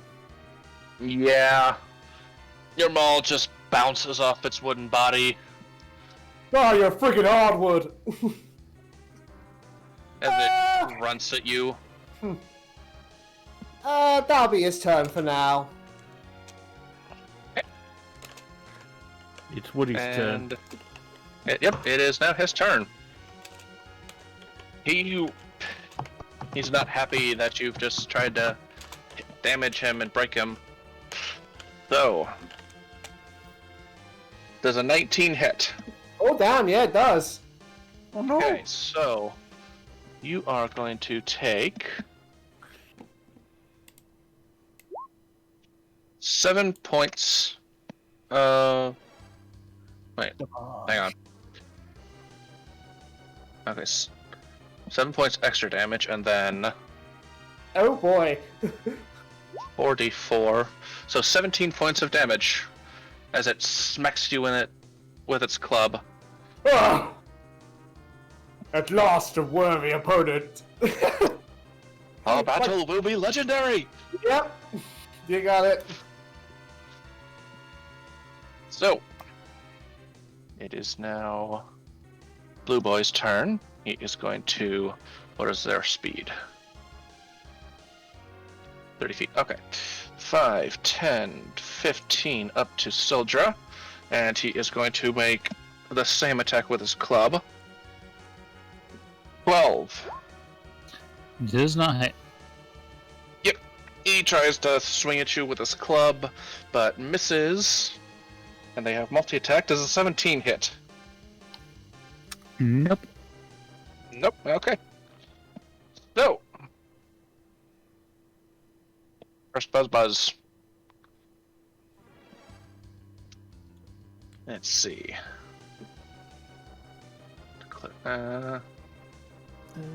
Giant Wasp. Okay. Speak 10 feet. Actually, clarification. It says fly 50 feet. Is that how fast they can move when they're flying? Yep. Yeah. Okay, so. Let's see where it can go. The power of flight is awesome. It doesn't notice Cloak and buzzes all the way over here to try and get everybody back here. Dane! You're up. Okay. Well, seeing as they're not clustered enough just yet for Dane's favourite spell, Dane shall do their usual little fly to get up in the air for a clear view. So that one, gonna fly about 10 feet on the air and then move 5, 10, 15, 20, 25, 30. And then is going to pew the wasp with Firebolt. Boop. No, my kitten is escaping. Aww. Aw. So, that 13 is going to hit, and they are going to take 6 points of damage. And that was purple. Dane, did you just call your fireball a kitten? No, I had a chi in my arms and she ran away. It gets She disappeared. singed. And is there anything else you'd like to do? Or can do? I think that'll do Dane for now. Alright. It is now Cerna's turn. And she's not going to be happy about the new insects on the block. So, I'm going to 5, 10, get... Insects, not spiders. Oh, luckily Dennis got back to me in time.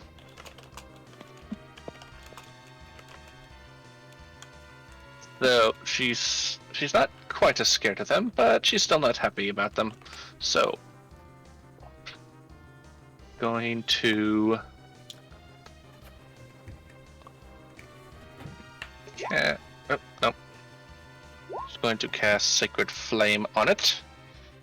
And DC 12. What is its dexterity modifier? Nope. You know, I think that's the highest Dane has been in the turn order ever. Hmm? I think that's the highest Dane has been in the turn order ever. It is now a very singed insect. Anymore, and it might as well be a Japanese hornet being attacked by Japanese bees.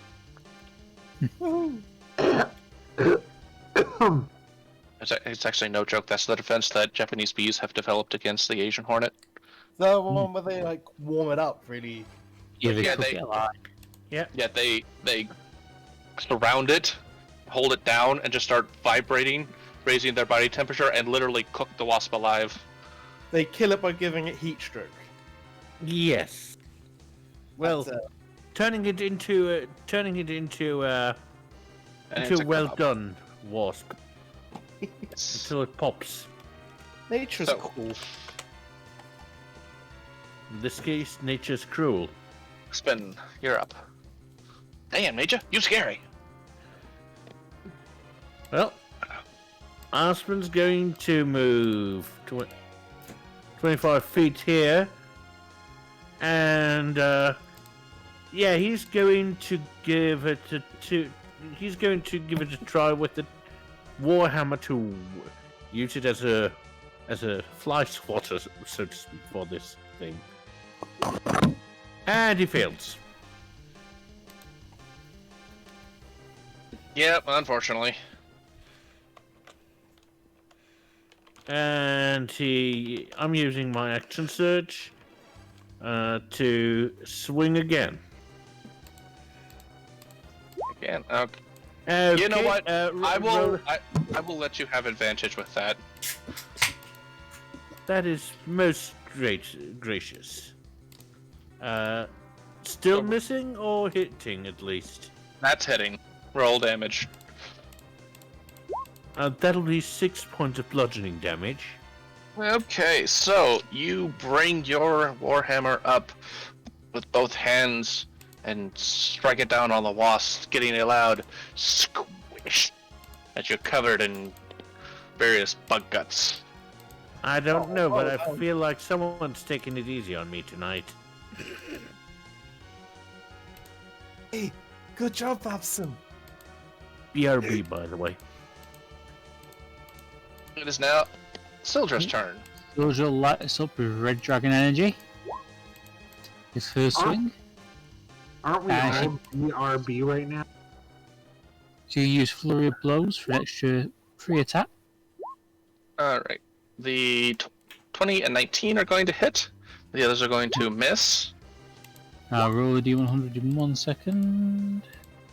8 and 7. Okay, that is 15. And that is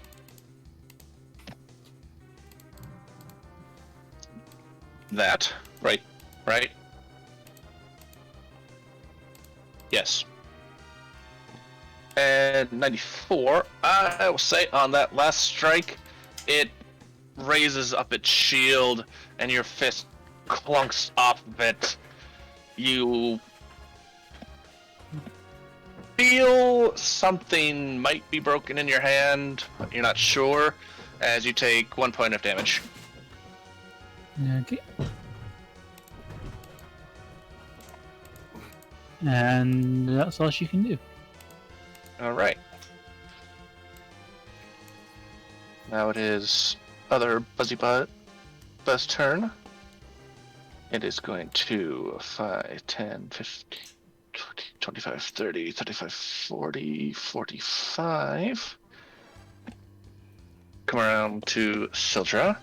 And the wasp misses. Tries to sting you, but you're a dodgy kitty, so you easily get out of the way. Cloak! Alright. You've got weird wood things and bugs flying around. What are you gonna do? Alright, I'm gonna move up here. 1, 2, 3. And I'm going to backstab this motherfucker. Okay. And you get sneak attack because it's busy with Syldra. Alright, Does that land? 14 hits. Alright, I'll just wait for this Discord notification to get out of the way. Hang on. 14 hits.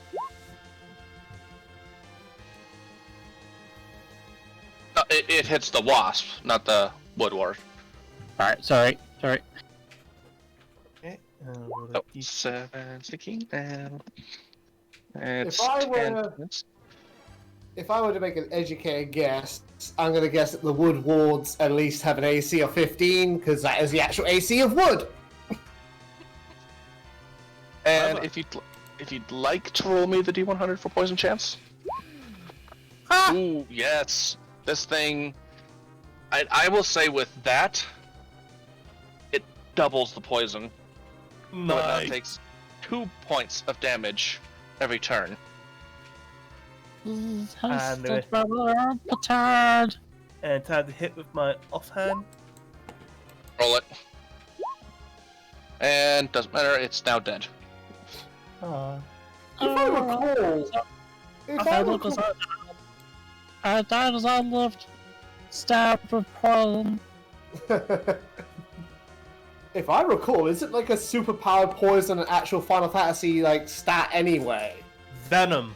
That's it, yeah. It's evil. Mm-hmm. Alright. And is that your turn? Yes, that's my turn. Sorry. Hey.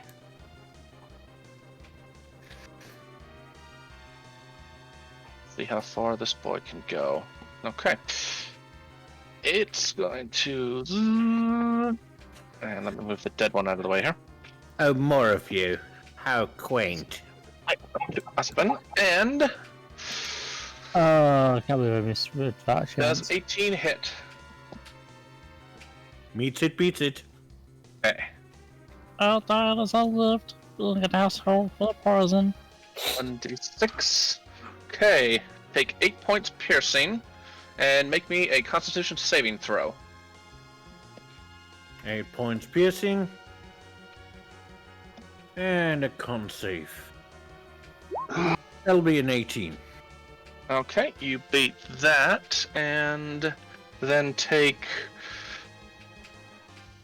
2, 6, 12, 16, another 8 points poison damage. Okay. Ow.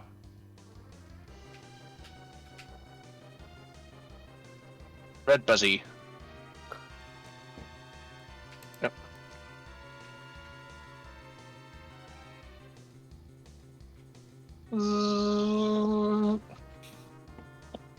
Oh no. Could this be my first time getting damaged in this whole campaign? Nope, it rolled a 3. Ha! It goes to sting you, but it doesn't slow down in time, and you dodge out of the way.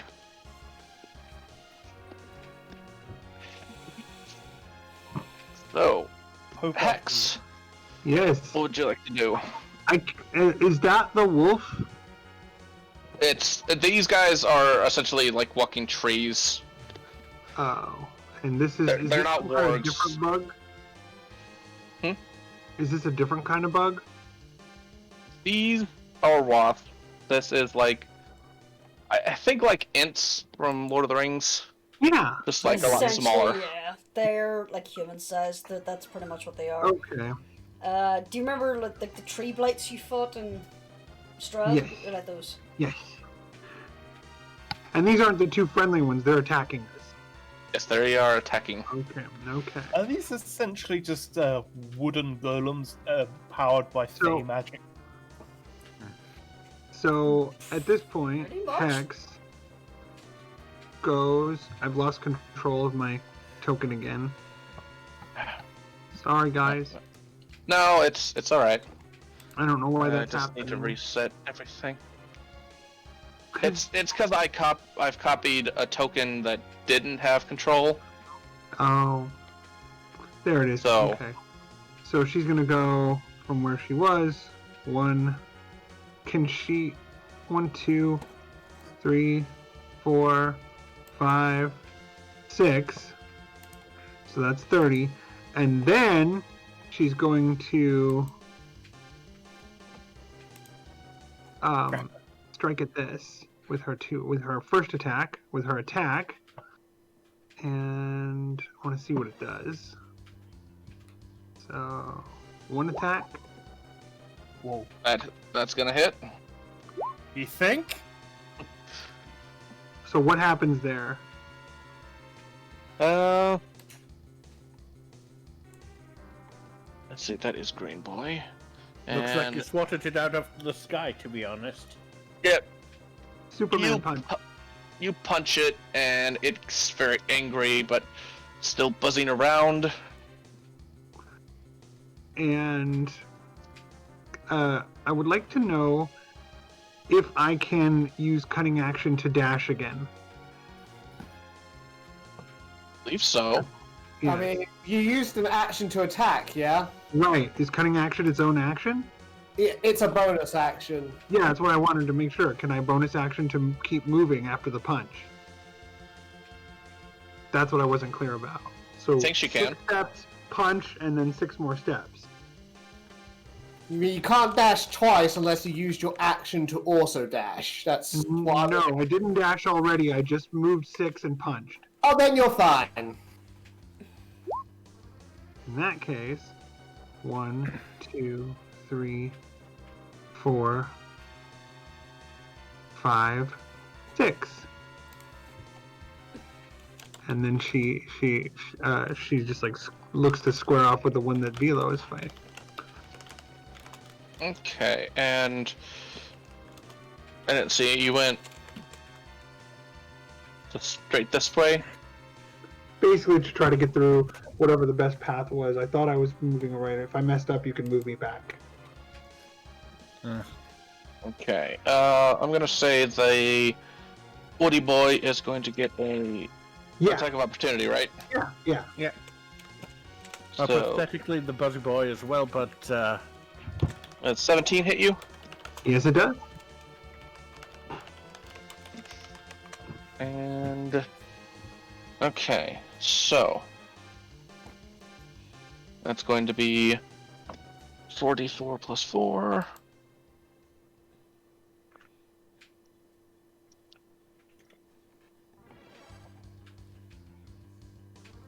Plus 4. Roll that. Okay. You take 11 points of regular bludgeoning damage, and then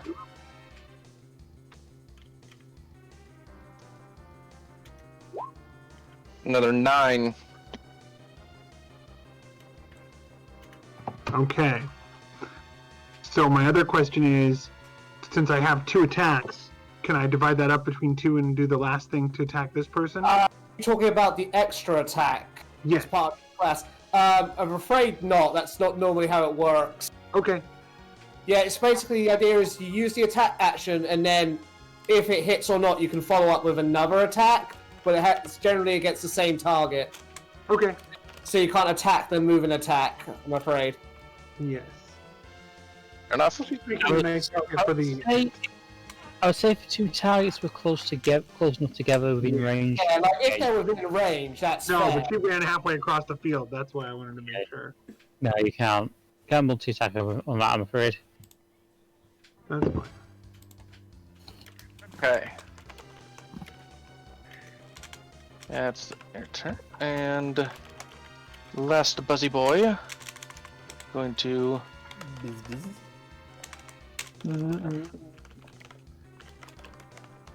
come around behind Vilo.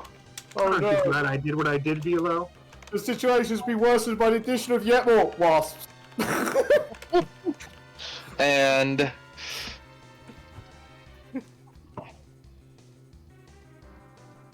17 hits you. No, it doesn't. Alright, goes to Sting and misses. It is now your turn.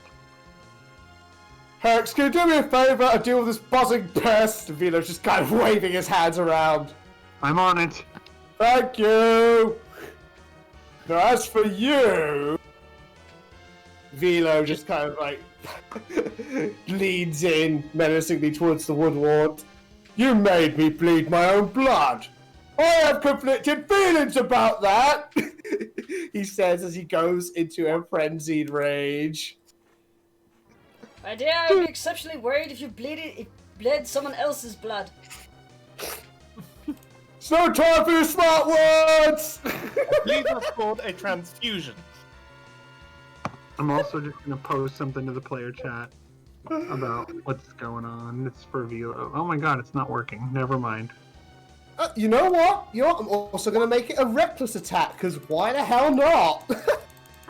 So yeah, famous last words. So yeah, Vilo's full of piss and vinegar, and he's bringing them all down on this friggin' chunk of wood. Oh, come on! Well, You know what? Reroll it, and I'll let you have the better of the two. you are most merciful. That's a nat 20! Roll damage on that. This is for Nancy! 19.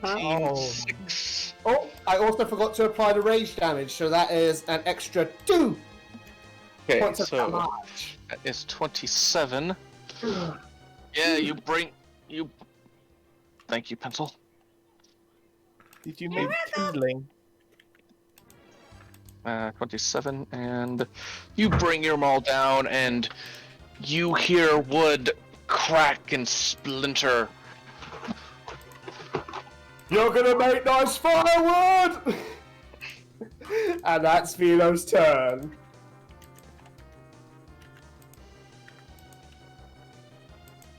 It is now his turn.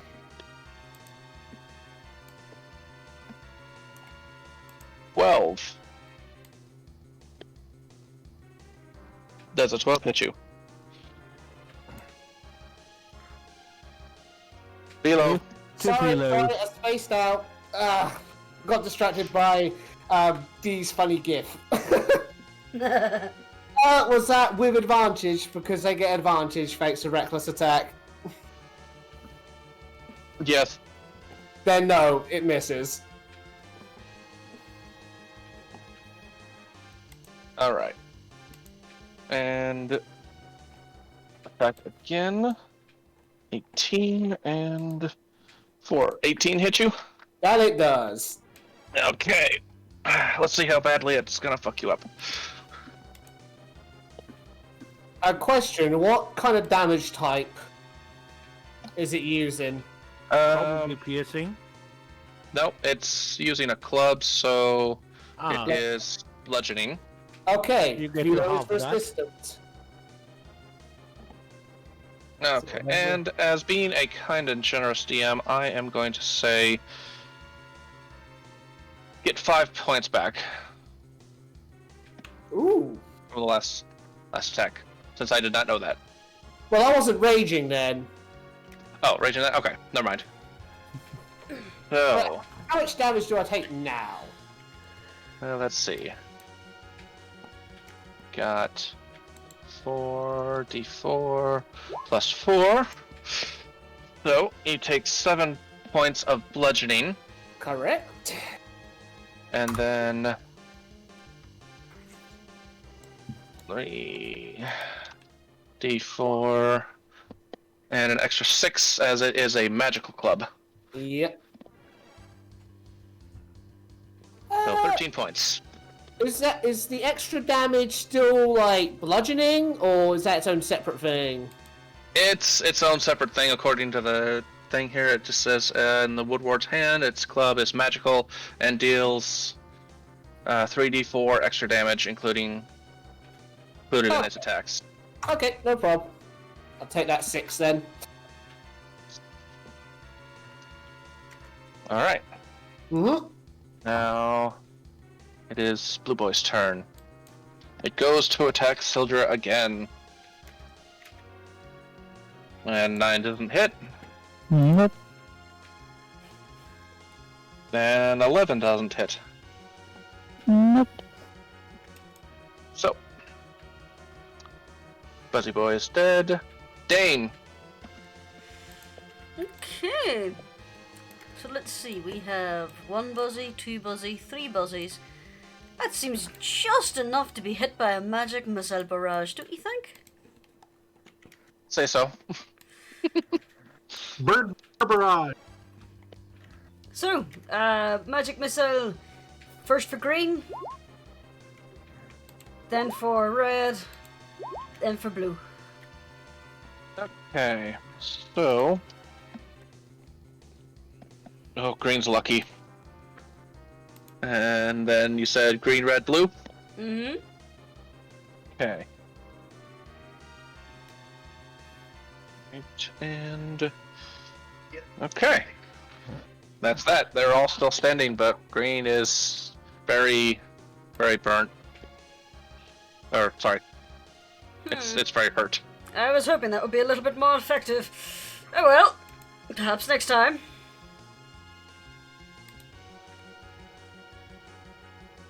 Wait, I have two And weapons fighting? That's your turn? Yeah. Okay. It is now Cerna's turn. She's going to, again, cast Sacred Flame on the Green Wasp. And Dexterity save. Track Wasp. Wow. Well, actually, it doesn't matter. If it saves or not, it's now burst into flames.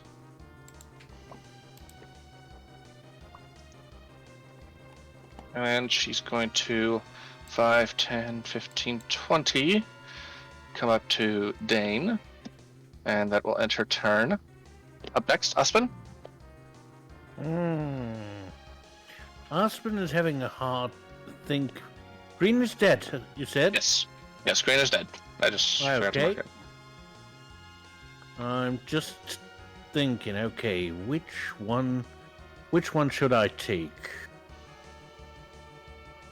Because I'm fairly certain someone has already called dibs on the big blue tree.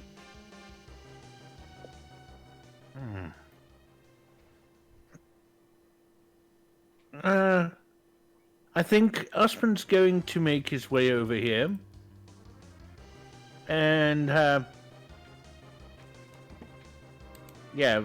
using his warhammer to attack the wasp. 14. Believe that hits. It does. Roll damage.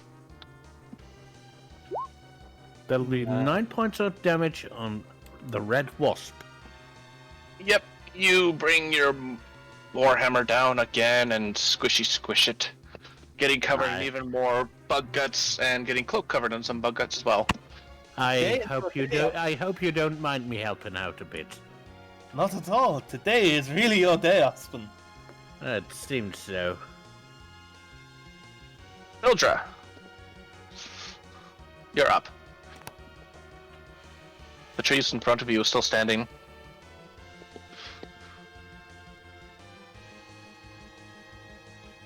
Sephi. Earth to Sephirothwolf. Earth to Sephirothwolf. Please respond. Sephirothwolf. Paging Dr. Fine, Dr. Howard, Dr. Fine.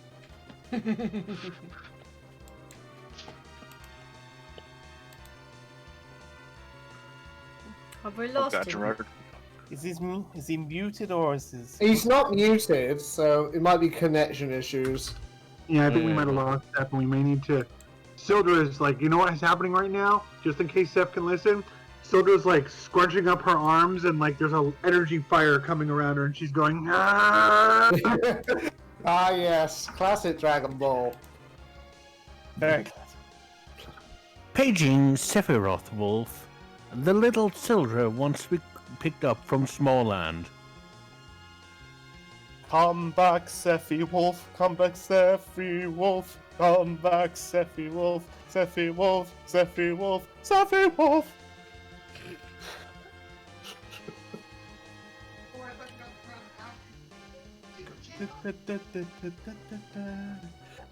Hang on. Okay. We may have to put their turn on hold and continue? Yeah, well, for now. Say he's holding an action. Now that guy is dead. Move to Cloak. Your 2 wasps are dead, but there's one in front of you, as well as a very cracked and splintered tree. Okay. She is going to thank Uspon, and dash past. Well, not actually dash, just run past him, and give this guy a little poke. All right. Nice. Roll damage. God, those notifications really like to time themselves nicely, so they're obscuring the damage thing.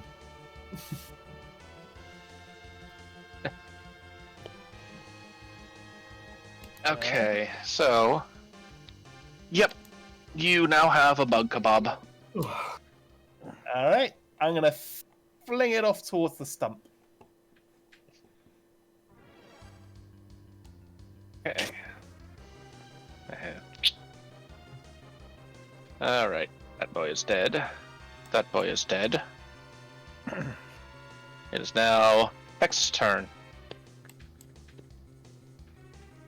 Yes. Hex is going to target the tree here, and she's going to make with the double punches. Advantage. Yes, I what'd you say? Advantage, caca. I can't make out what you're saying. I'm sorry. Move. Advantage, move to here. Get I can do that advantage. without. I didn't realize I Yeah. could still do that. I thought that was like a distance of 1 space. Only No, if as long you're as- moving out of Okay. attack In range. that case, yeah, that's Hex's tactic always. She always goes try to. I just did it earlier. Yeah, I didn't realize I could there. So yeah. As long as you're within 5 feet. Alright, roll both. Actually, roll the 27. That's the only one that's gonna hit. But then at the same time, I'm also doing this because she's mad. Actually, not necessary, as that guy, your first 2 punches, you see them pop just through his wooden body, leaving a massive cavity. And I will say, getting some shards of wood and splinters of wood into Vilo, so take 4 points of damage, Vilo. Thanks, Hex. Hex blue screen. Bit of a miscalculation there. Just slightly. Oh, there's- Sephi lives! Hi, Seth. I'm All sorry, right. Vilo. That was very jerky of me. I think we've held your action. Yes, we we have. We held Oh, your we turn will- for you. Run back around to you. What would you like to do? Same as it last time. Okay. A flurry of blows. That's 1, 2, and 3. Okay, the only one of that's going to hit is the 18 as it meets beats. God, it has 18? Yeah. It's hardwood. And alright. No wonder it's splintered off to such razor sharp splinters. Actually,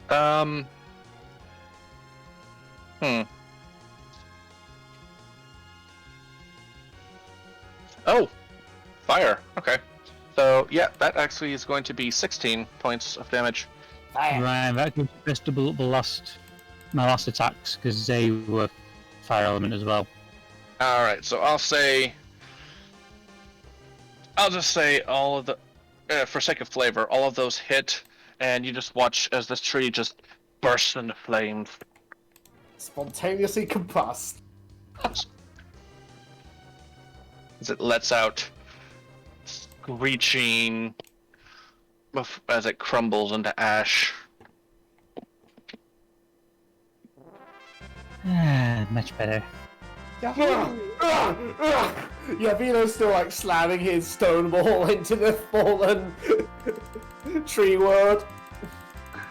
Hex is just staring straight ahead, and then she says, recalculating.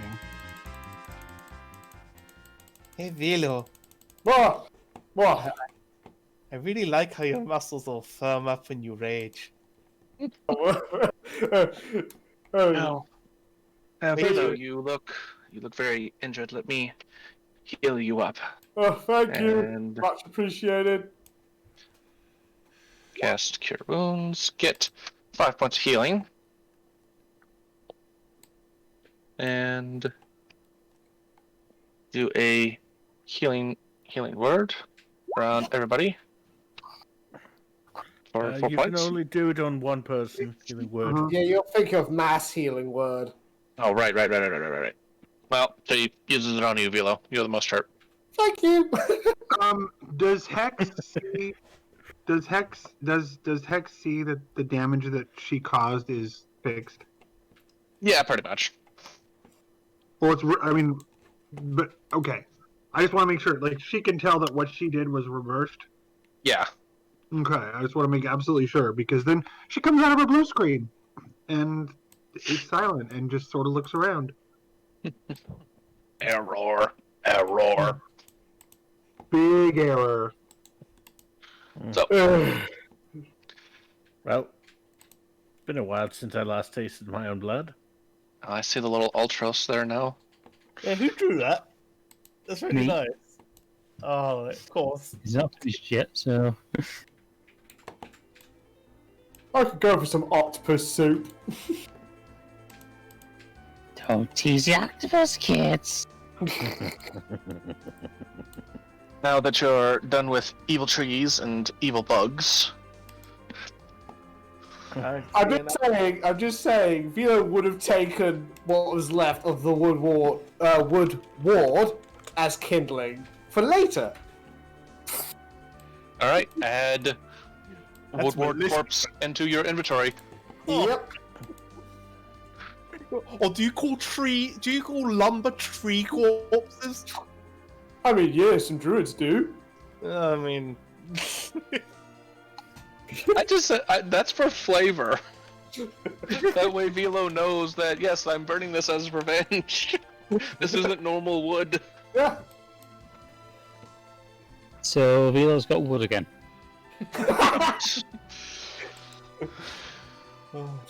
Hey, who said you could put that circle there?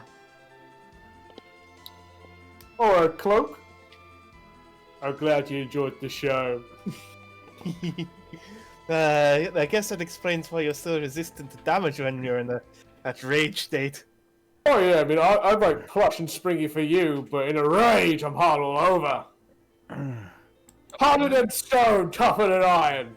Are you That sort of saying? thing. Are you saying you're soft for me and hard for your enemies? No, you're misinterpreting that. I'm just saying I'm cuddly for you, not for them.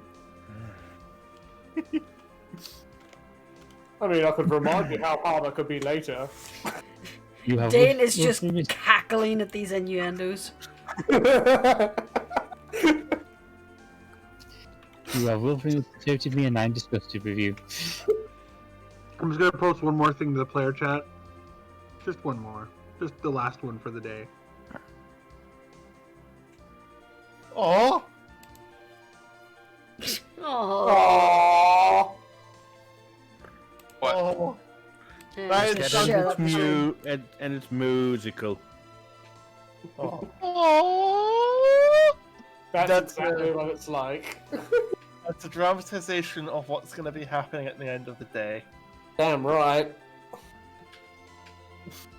All right. So you guys make your way on, not encountering any other, well, evil things or magical things.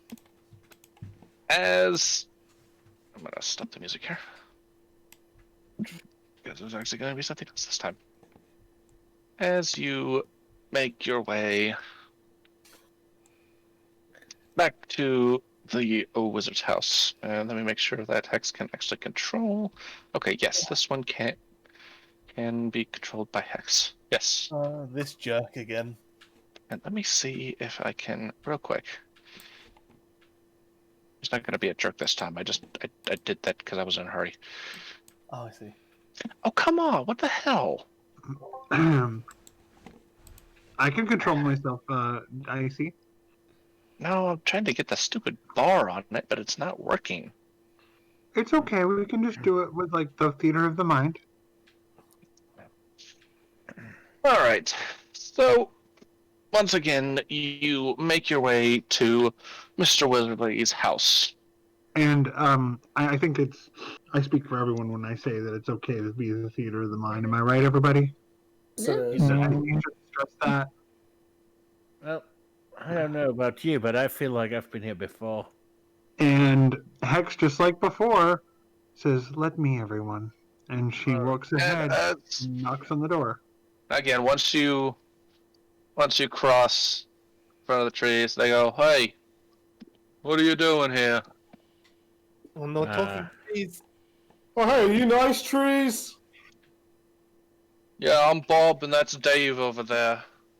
Pleasure to meet you, Bob, Dave. Well, And I, normal names for trees, don't you think? Yeah, and Hex says, "I'm Hex, and these are my friends. We are here to see Mr. Wizardly of a matter of utmost importance." Oh, it's been a long time since Mr. Wizardly's had any guests. Then I'll I'm show sure you. he'll be very pleased with company.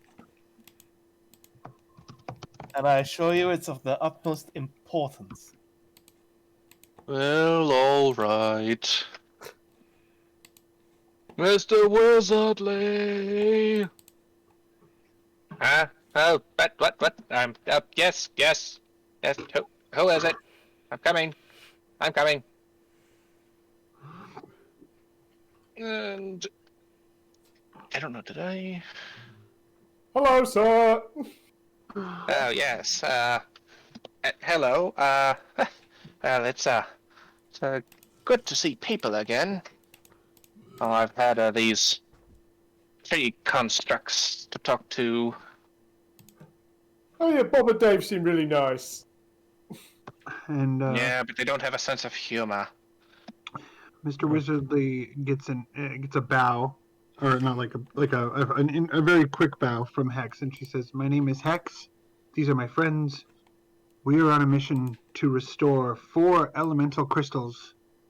We came across your name in the Earth Temple, or Earth in a mine with a temple altar.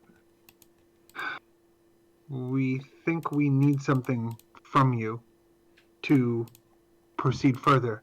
Oh yes. You're trying to get down into the Earth Temple. Yes. I had that sealed off. Yeah, I believe It's we sealed need off years ago. Yes, I believe- please come inside. Yeah, I believe we need an obstinate blade or something. Obsidian. Obsidian. Please make yourselves at home. Have a seat. I'm going to make us some tea. Oh, Blade. Hex Well, goes yeah, over to the plus- corner and just stands there scanning the room, looking like she's concerned about dangers. And you see Mr. Wizardly go into the kitchen, and you just hear all sorts of magical poofs and shings as you hear various glasses breaking. And not another one. I have to deal with that later. Where's my tea? Sounds like me, you know. Dave, where's my tea? Check the bottom cupboard, sir. Right. Let's see where. Sitting wondering why I couldn't move my token, then I realised I was trying to move it on Specky Tater's screen. Yeah, let's see. Aha, tea. Here we go. And it's what was that spell again? Fireball. And all of a sudden you hear this. No,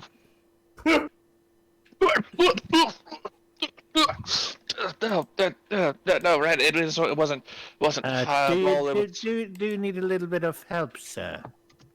No. I've lived this long. I've survived. It wasn't fireball. It was firebolt. Okay.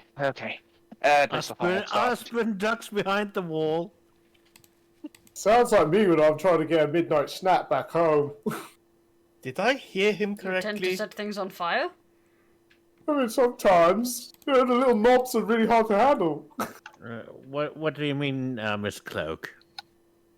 Did I hear him correctly use the spell Fireball in this wooden building?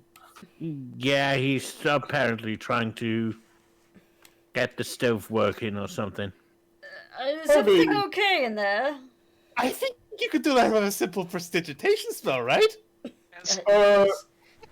As you look into the kitchen, Dane, you see little bits of fire here and there. The fire pile over here has got a pretty decent little fire going in it. You see Mr. Wizardly just like, bits of hair singed and on fire. It's like, oh yes, I'm fine. My dear fellow, you appear to be mildly on fire. Yes, pat. All better. Now the tea will be ready shortly. You just sit down. Very well. Thank you for your hospitality. Dane will close the door, turn around, face the group. He is stark raving mad. I mean, he's only slightly on fire, like I'm slightly bleeding. It's fine in small doses. Let's just hope he doesn't burn the tea. I'm worried about him burning the house down. Oh, should I be worried about like getting blood in my tea? Can I help you, Dane? What? Sorry? I mean, Dave, you kind of... Yeah. I mean, I know she's thick, but...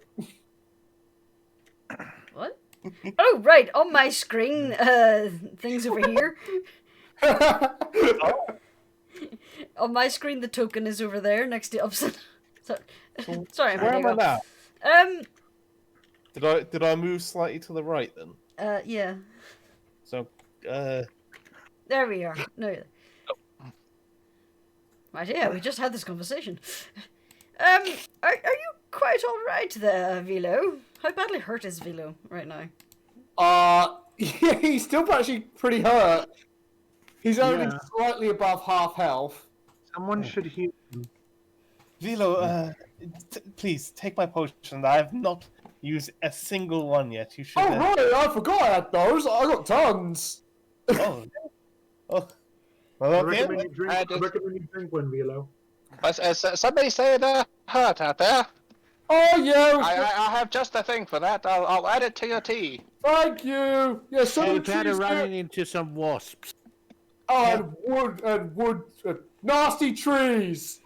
Oh, yes, those were unfortunate experiments. Don't worry about them. If you run into them again, just run away. Be fine, but I can always use more kindling. Dark, raving mad. Are you implying that you're responsible for those abominations? Mr. Wizardly, your experiments are dead. Okay. They were failures anyways. Very Okay. blunt, Hex. Very, You call very your blunt. children? You call your children failures? Got some cups and I mean, plate to be and, fair, Cloak. and, let's see. There's 1, 2, 3, 4, 5, 6, 7 of you. Okay, and one more cup from me, and pour hot. I am concerned about what knowledge we will receive from this man. We'll probably receive an obsidian blade. And to be fair, Cloak, Okay. those trees were assholes.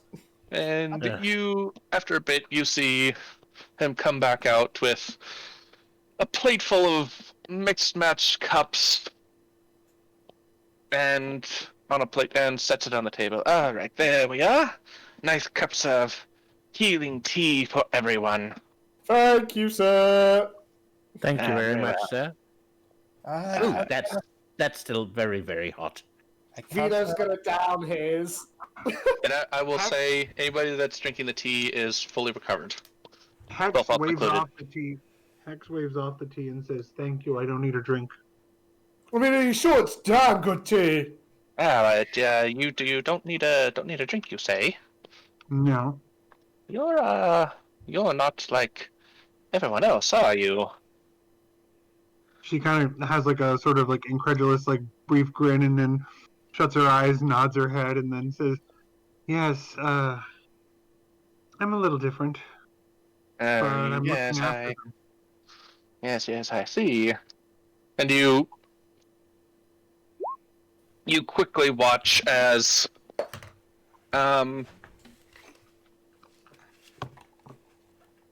roll me a quick dexterity. Me? Yes, you. Okay. Dexterity check or save? Check. Okay, yeah. You quickly watch as he grabs your arm, pulls a little knife out of his robe, and just slices down your forearm. Oh, yes. Yes, What are you my man. doing? Oh, one of the mechanical wonders I've heard about. Cloak is literally going to like handle the wizard and pull him away from Hex. Oh, it's all right. She's fine. I just damaged her external casing. I Still. would Animal prefer casing. you refrain from damaging our companion. I'm Oh, alright. it's fine. See, and he pulls open the skin, and you see underneath all these various pulleys and gears. Just Mhm. this is what's known as a warforged, and a very advanced one at that. Great. Typically, they don't have this external facade. Cloak is going to pull out a dagger and say, "How would you like us to show off your skeleton?" Oh, it's not that big deal.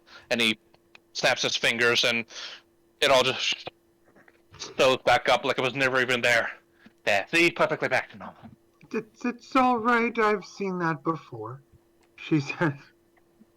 But your friend here is one of the warforged that came from the I forget the name.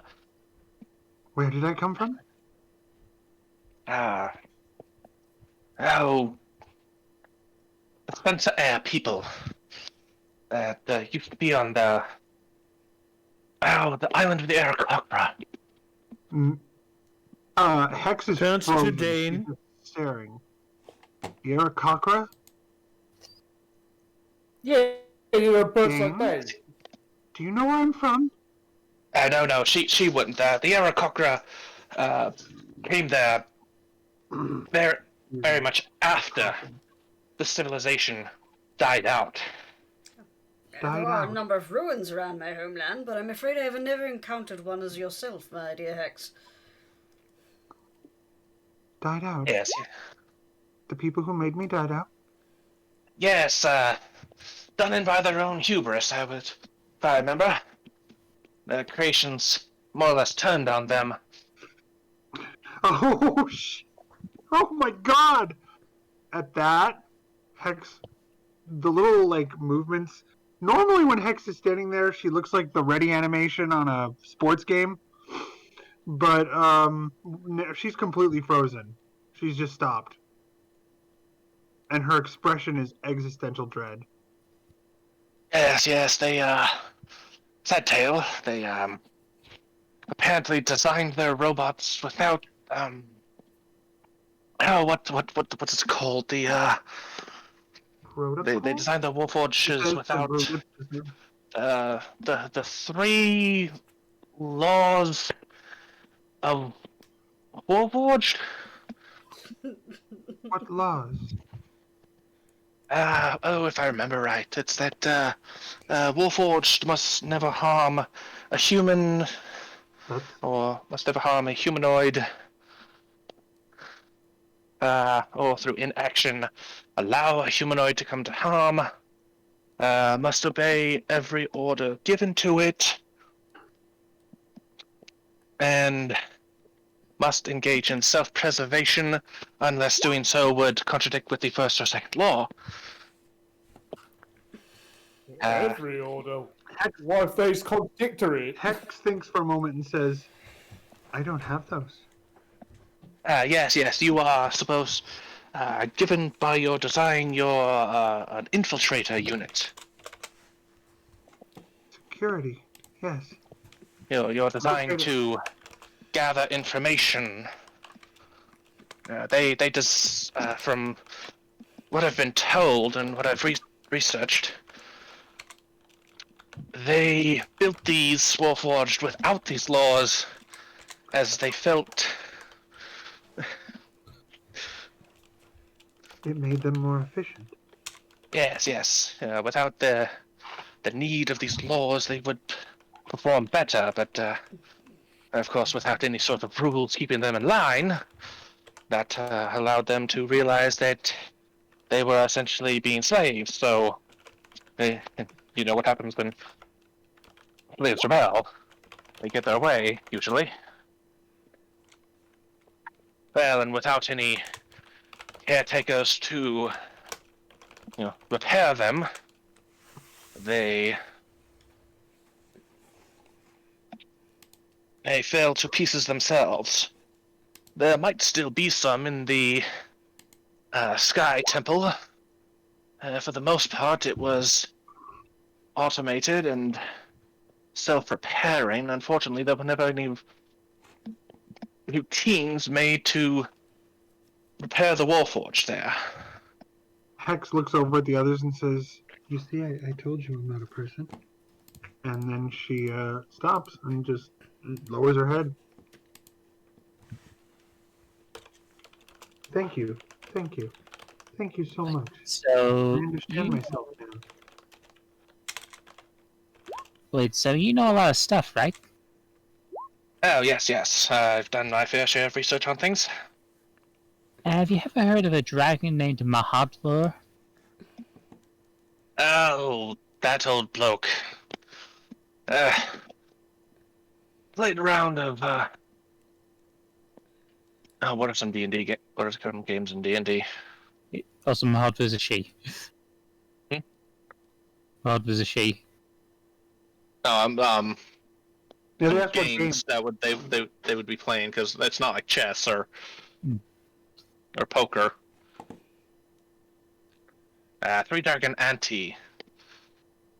That played with her in the past. She didn't like to. What does that word mean? Give me a second. What word? Did you mean gluttonous? Yep. Okay. She liked to eat, and very lazy. But she knew her way around the game. Also did a bit of sparring with her in her human form when I was a Spryer man. Syldra kind of does the suspicious eyes thing. Really? I didn't know that. Oh, yes. Yeah, she was quite the fighter. Took me down every time. Of course, I always challenged her to a rematch once I was healed. And he kind of see him rub his arm. Yeah, that was a bad one. Okay, so anyways, you all are here because you found my lock in the Dwarven mine? That is correct, and it is a little bit important that we get down there and recharge one of the 4 elemental crystals. Oh, yes. Oh, that time of century again. Okay. Well, Yeah, it's been 1,000 years apparently. Let's go down to my basement. I should have the blade still stored in there. Come. And he just makes his way into his storeroom. Is everybody else coming? I shall be there in just a moment. I think you might have upset a few of my friends with your rather rash approach to Hex. It's all right. I'm just a machine. Hex, my dear, may I ask you a question? Of course, Dane. How are you feeling right now?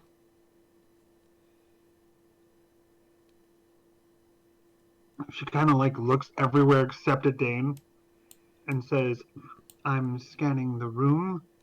I'm worried about Cloak and Vilo, but also Uspon and Syldra, and I see. I... Concern. Dane's gonna take a quick note. Let me ask you a little question. Of course. If you encountered this creature, and Dane is going to minor illusion the image of a small kitten. If you encountered this creature alone in the forest, what would you do with it? I would try... It's a baby, isn't it? That is correct. I'd try to help it find its mother. Father. Whoever's guiding it. Compassionate. Dane notes again. I think there's more to you than what that crazy old wizard is saying. And trust me, Hex, Thank you, Dane. to me, you are more than just a machine. That's kind of you to say, Dean. I'm We'll thankful. continue this discussion another time when we have a little more things to work on. Yes. Thank you. Also, Dane. Yes. The kitten was cute. Thank you. Dane will grin and note down. Ability to identify cute things. Very well. Does Hex actually laugh? Yes, the way Hex she laugh. usually does, which is a silent like. Displays humor. You see?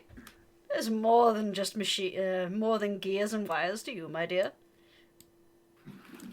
Thank Dane you. will wink and walk away.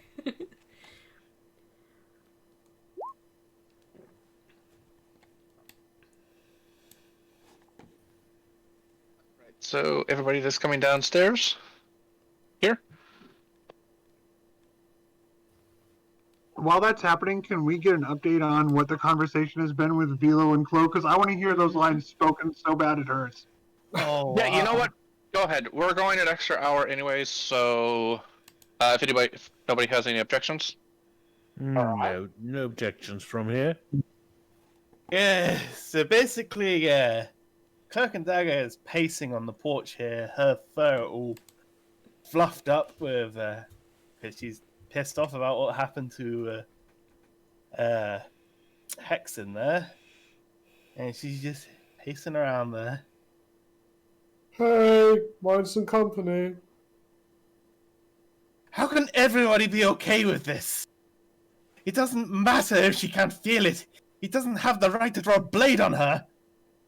You're right about that. Just because he can fix it immediately doesn't make it right. Thank you! Want to sit and hug it out? Squeeze all you like. I could take it. I want... I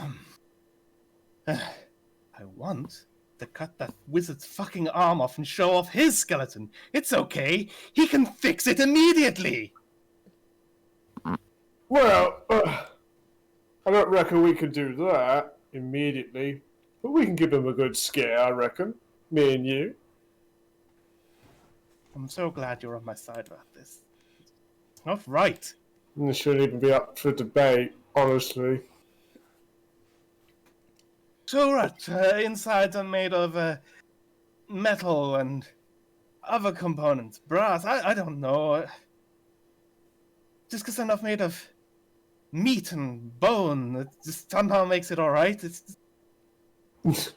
No, people's is people, no matter what they're made of.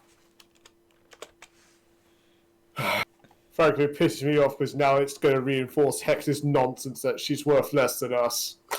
Oh, and just for context, sorry to interrupt, but just for context, it is coppery. So yeah, that works. What you said, brass. It's very coppery looking all through her. All right. I mean, I'm pretty sure everyone would object if I sliced up that tree over there. Right? Yeah, probably. I mean, it's sentient, it's got feelings. So how would you feel like Bob, Dave?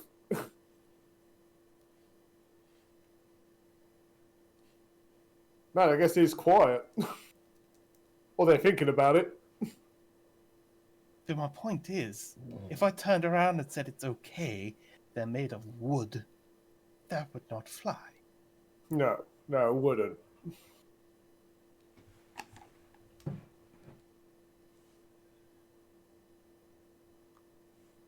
I just want to get this blade and get the fuck out of here. Yeah, I hear that. Hopefully.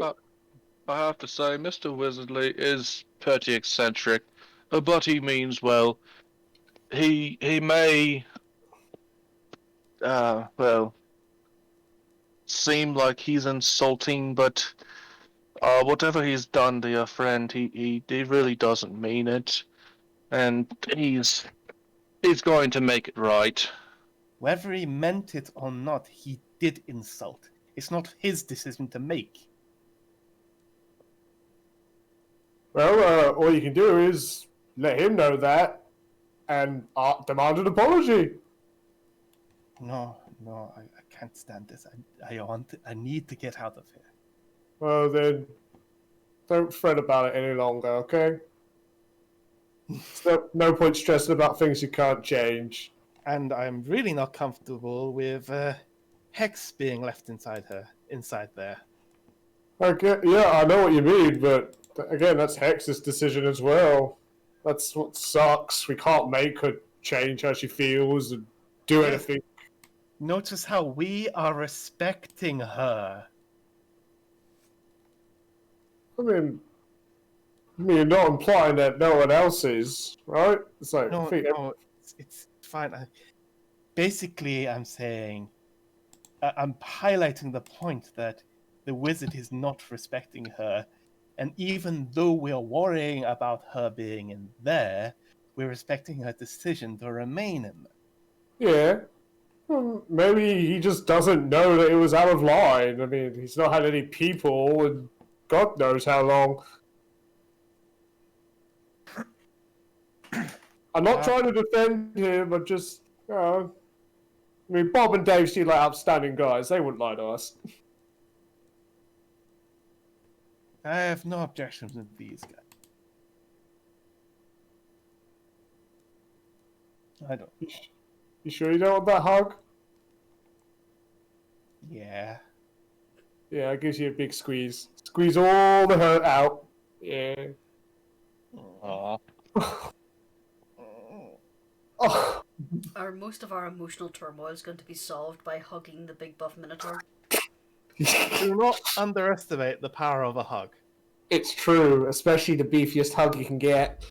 It's all about the timing. You got to choose the right time for a hug, and it does a world of good. Oh, that Tarask is feeling sad. Let's hug it.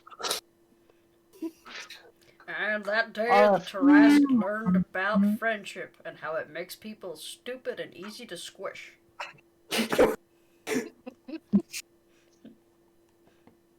Is that the end of the scene with Cloak and Vilo?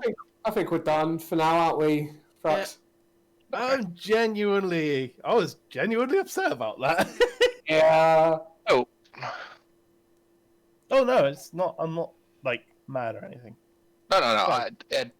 Character's upset, and I get it. Mr.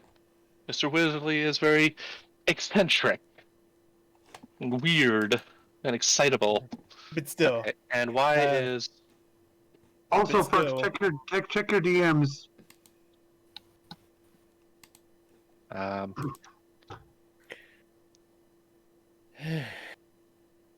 Your message. Okay. So you guys are now down in the basement. I don't know why it's not, because that's what I'm on. I'm pinging, but it's not.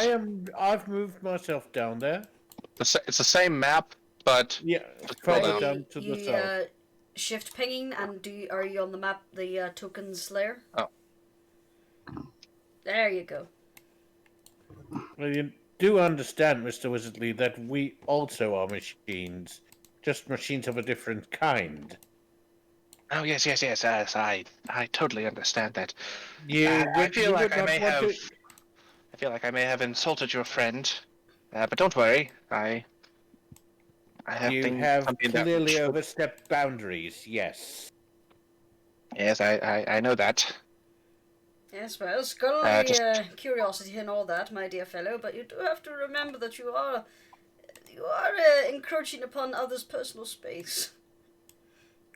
Yes. Okay. Now let's see. Where did you said you're needing the key? Yes. The obsidian blade. The black blade, I believe it's called. You called it on the altar. Oh yes. I was. Doing something back then. I felt that mysterious key would be quite fitting for it. You see him open up the chest, and then watch as his whole upper body just sinks down inside. Oh, okay. Let's Hey, see. hey, Dane. Hey, Dane. You want Yes? to you want to push him? You know, I will admit I am tempted. However, that may hinder our quest to get the blade. And I'm not saying that we would do it. I'm just asking you if you're feeling the same impulse right now. Look, I will say, as you're talking, you just watch as he just fully tips over inside. Okay, let's see. And then watch as all these items just start getting thrown out. Let's see. Skull of Ro, Trident of Destiny. And I don't know what that is, and he just throws out a cube. Oh, that cube has a lot of little colored spots on it. I was about to call it a Rubik's Cube too. You're alright down there. Yeah, let's see. A stick of light, and you just see him throw out what looks to be a flashlight. So we just throw out a flashlight. I said flashlight, a torch, Yes, as you Brits would call it. Yeah, we were just making a play on words. But no, I said great, but it isn't a flashlight. Well, why is there he throwing out something that looks like it's to be held by one hand? Why does it say NERF on it? Calculator. I never found a use for that. And it just climbs out of the chest and closes it again. Pick up that up later. Let's see, next chest. Okay. Jar of bees. Jar of beans. Ah, here it is. You just see him pop up, holding the knife before he climbs out of the chest. Okay. There's that. And there you go. And he hands it to Upson. Now Thank you, sir. I have that thing for your friend. Let's see. Let's go over here. I believe it wasn't this one. And he opens it up again, climbs inside, and again you just see him throwing out all sorts of random shit. Some of it blinking and beeping. You see him throw out what looks to be a Roomba as it just starts moving around the room. Ooh, a thermal detonator. And okay, here it is. Here's the little bugger. And he pops back up again, holding some sort of cube. Yes, this is going to be very important to her. And let's see, where was that? That's here somewhere. Here it is. He holds up what looks to be some form of rope or wire. Okay. Close that down. And, you there, Jeffrey! And he points to this broom over here. Clean up my mess while I'm gone. Make sure they all get back in the right chest. And I'll know if they're not. You see the broom just kind of on the ground as it looks like it's pouting and huffing. Don't give me that attitude. Oh, my mother had a few of those. Okay. That's that. Alright, now let's all get back upstairs. If you don't mind me inquiring, what exactly is that wire you have there? Something important that's going to help your friend. Everyone, go through the door, get upstairs.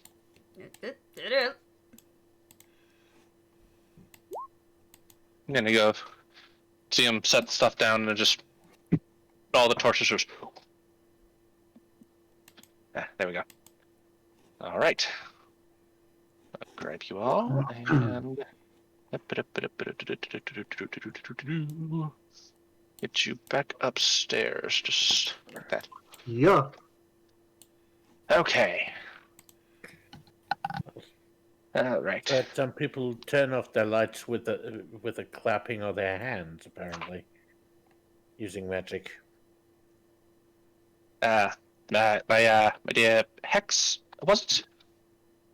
Hex finally snaps out of her being like frozen when she's not addressing anyone like Dane or anything, and she sort of like loosens her posture and raises her shoulders back a little bit and looks at the wizard with more confidence and says, "Yes." I feel like I may have upset you earlier, crossed certain boundaries. I would just like to say I apologize. I can be rather eccentric at times, and rather excitable. You were the first I've seen of these miraculous, wondrous creations. You're getting a little bit ahead of yourself again, sir. Hex is completely impassive while he's talking. Oh yes. I'm sorry.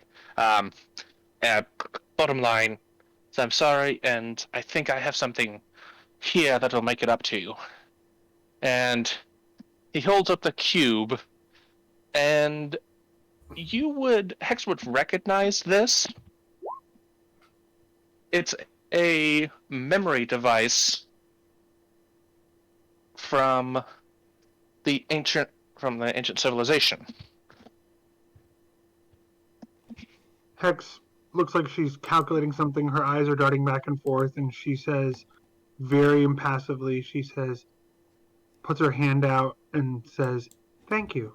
Yes, that should be useful. I wonder what it contains."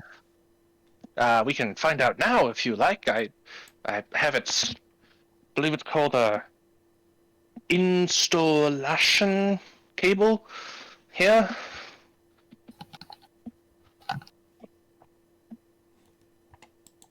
Hex is impassive again. And I believe and then she actually looks back at the wizard and says, "I want to do anything it takes to help my friends, so long as you understand something." Oh, yes. Men who think they've got a right to other people's bodies are a problem. It's one I have solved before, and will again, whenever it's needed. Well, let's hope this is the last time our paths cross, my dear. Now, if you will just turn around, I believe this end holds up. You end of the did cable. not understand her.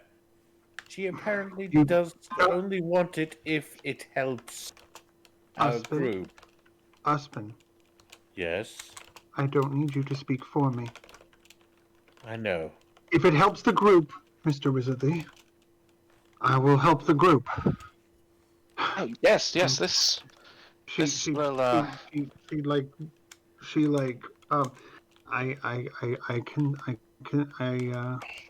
want to help the group, But she looks very torn. But she nods her head.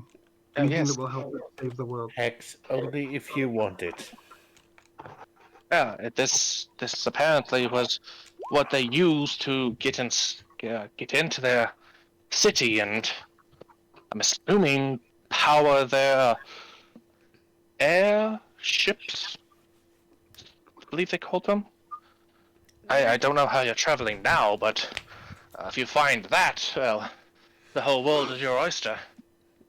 My dear Hex, would you feel more comfortable doing this yourself, or perhaps myself or Upson assisting me with this? She glances down at the thing and says, like she was going to do it herself, and then she nods at the second thing that Dane says, like, yeah, yes, I would like that better. She's shaken. Very well, my dear. If you are sure, and this is what you truly want, then I will assist you and ensure you're safe. Just in case, would you like to take a seat? Yes, and then she moves to sit down. Very well.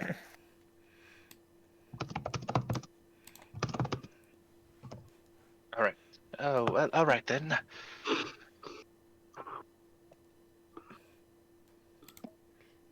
Dane motions to the seat. Just a moment, I'm just going to check on the others. I'll be back in a second. He leans out and lowers their voice so that the wizard doesn't hear. So Hex has opted to try to use this device that may restore her memories.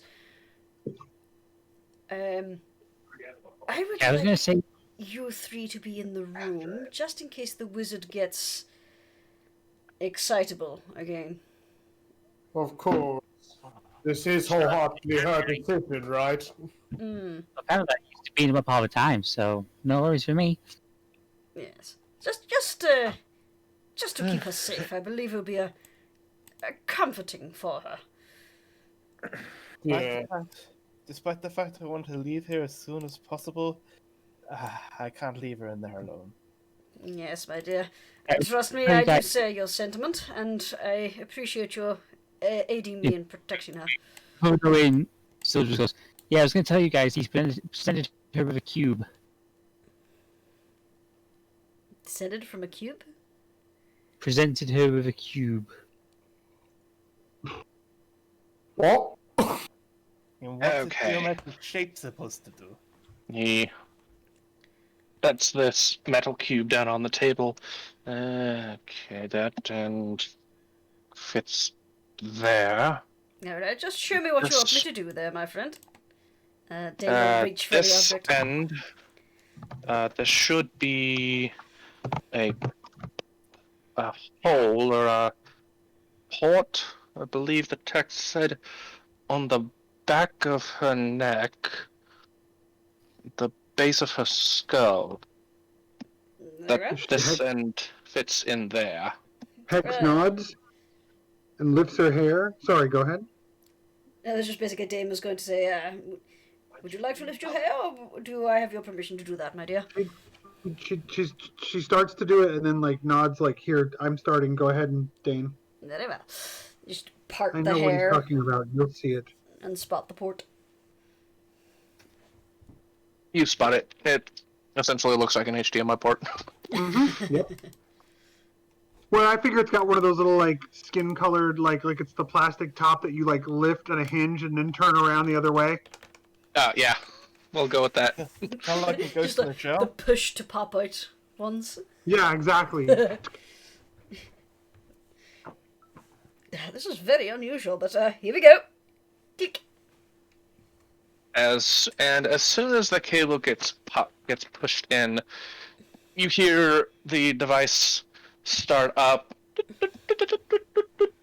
beginning memory implantation, or That Whatever. sounds ominous.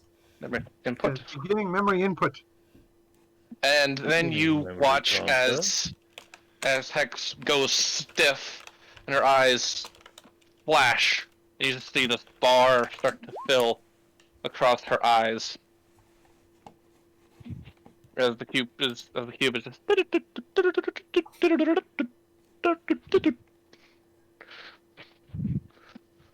quite a jaunty tune it's playing. Well, it's something to let you know that it's doing its job, I suppose. Bean, memory files. Beginning. Extraction. Copying. Access codes. Very curious.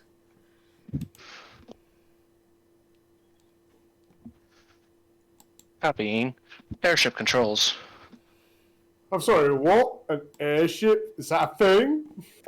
Apparently, the civilization that brought Hex into being also was able to steer through the skies. And I thought the boat that took us up the mountain was impressive. This whole thing takes about 10 minutes as Hex just sitting there stiff and rigid. The progress bar in her eyes slowly filling up. Never truly reaching 100%. Yes, it gets to 99, and then the elapsed time just keeps going up. Oh, great, she's running on Windows. And then suddenly she blue screens. Doom. No. Oh no, it's Windows Vista! What are these strange words you guys are saying? She's not running on a window. I'm not saying anything. Yeah. I don't know what you're hearing. What's an install wizard? Must be a new kind of wizard. I mean, isn't it him? Points to Mr. Wizardly. No, I'm not an install wizard. Apparently, that was an arcane user of this civilization, at least from what I've read in the text. They're not complete, not fully translated yet, though.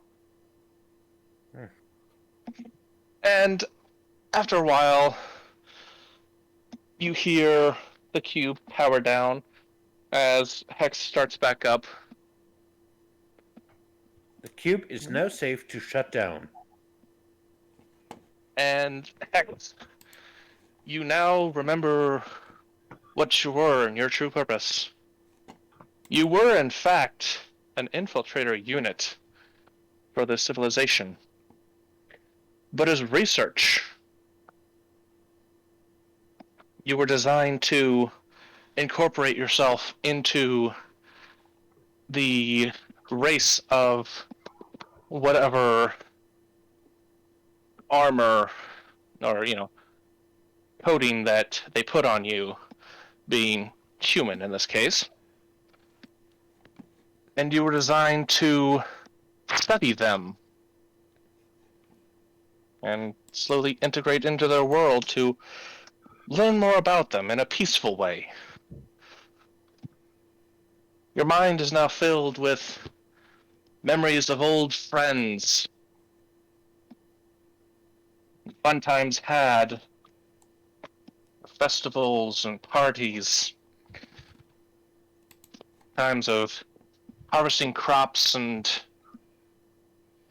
seeing various children birthed.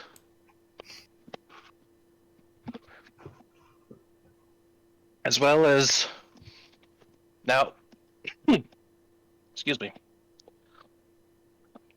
Never talk while munching.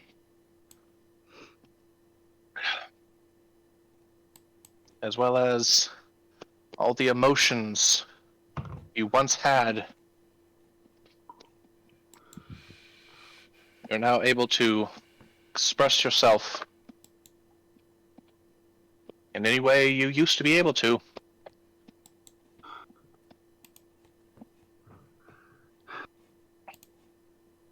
My dear, are you alright?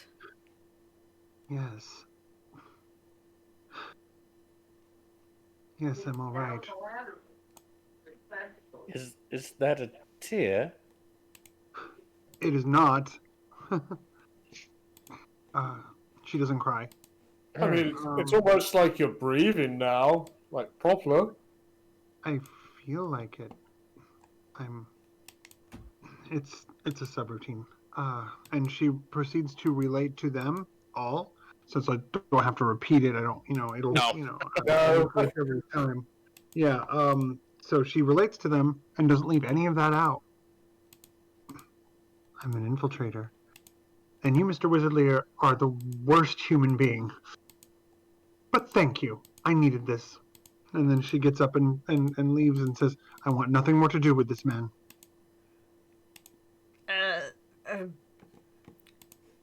I'm going to go check on her. Cloak just shoots the wizard a poisonous look before. Thanks for Rolling the out tea after. and the dagger, and perhaps we'll see you another time. Goodbye! We have to be off. Dane's curiosity is much more piqued by Hex. Just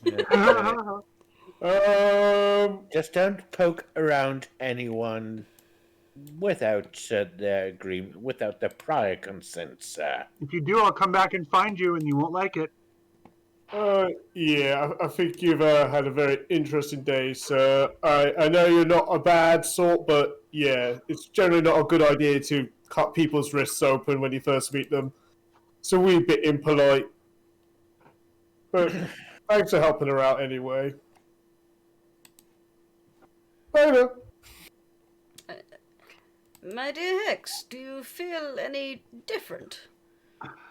Yeah, I feel a lot different.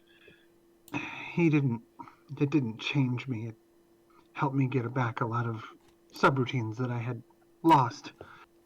Like breathing, she says, for, and, You Vilo. call them subroutines. Yeah, things that help me look more human so I can infiltrate humans, which was why I was created, like I told you. I would say it made you seem a lot more human. But you It were gave me back human the memories before. of all my infiltration time and all the things I learned. I'd forgotten most of them. Things I added to myself to make me fit in better. Observations, behaviors. Where I could emulate them, I did, and do. So, And Yes, do in you a still feel person. as though you have some sort of mission to fulfill? Yes, to protect all of you. That hasn't changed. You're Nothing else? She thinks for a minute and says, I feel like there's something that I have to find. I don't know what it is. There's more to do. But protecting you makes me feel good. We'll say the feeling is tied to the object that you woke up with. I forget whether we said it was a necklace or a pendant. The pendant, and it's a pendant, and she holds up the pendant and says, but it's all got to do with something about this. I woke up with this. This and these rags that I made into this suit. That was all I had. Yeah, we will have to take care of that, of your state of dress one day. Can Dane investigate the amulet? See if She hands it recognize over. She hands it over to Dane. And you can roll me history or arcana, whatever you want. Oh, okay. Investigate. Nice. With that investigation, you do see similar markings as those you saw on the cube. And you do see a very small port on the back of it. Almost like it has a counterpart in something. Is it similar to the port that was at the back of Hex's neck? Similar but smaller.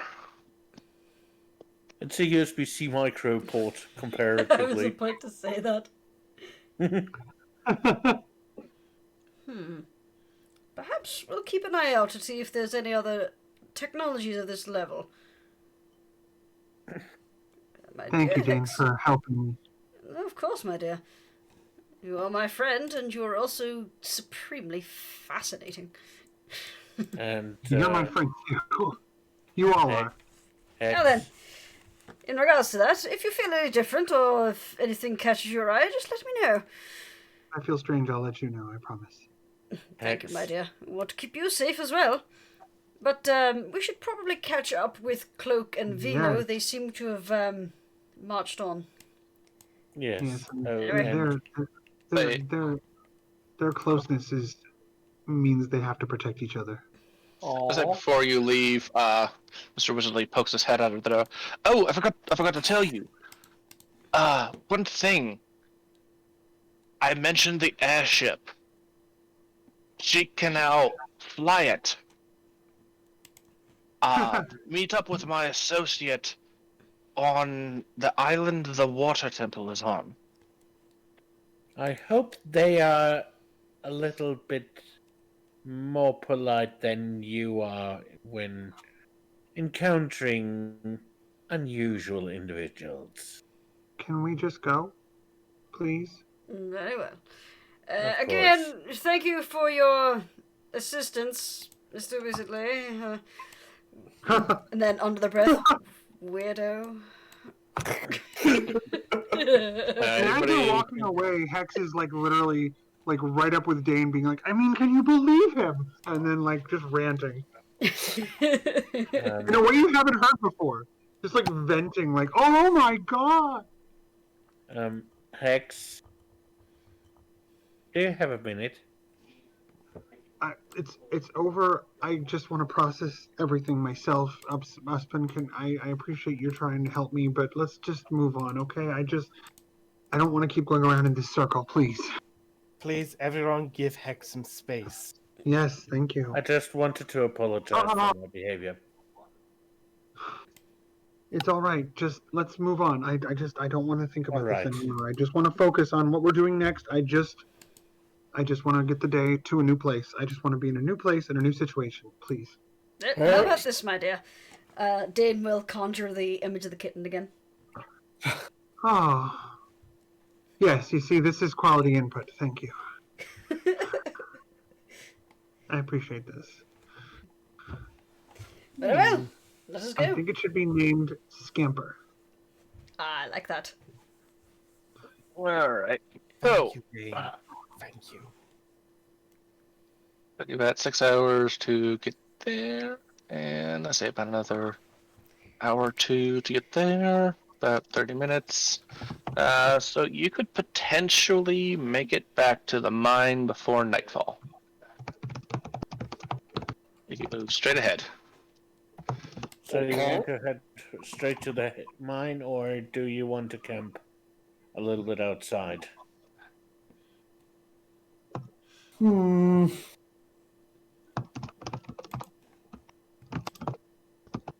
mean, do any of us need to process what happened before throwing ourselves into battle?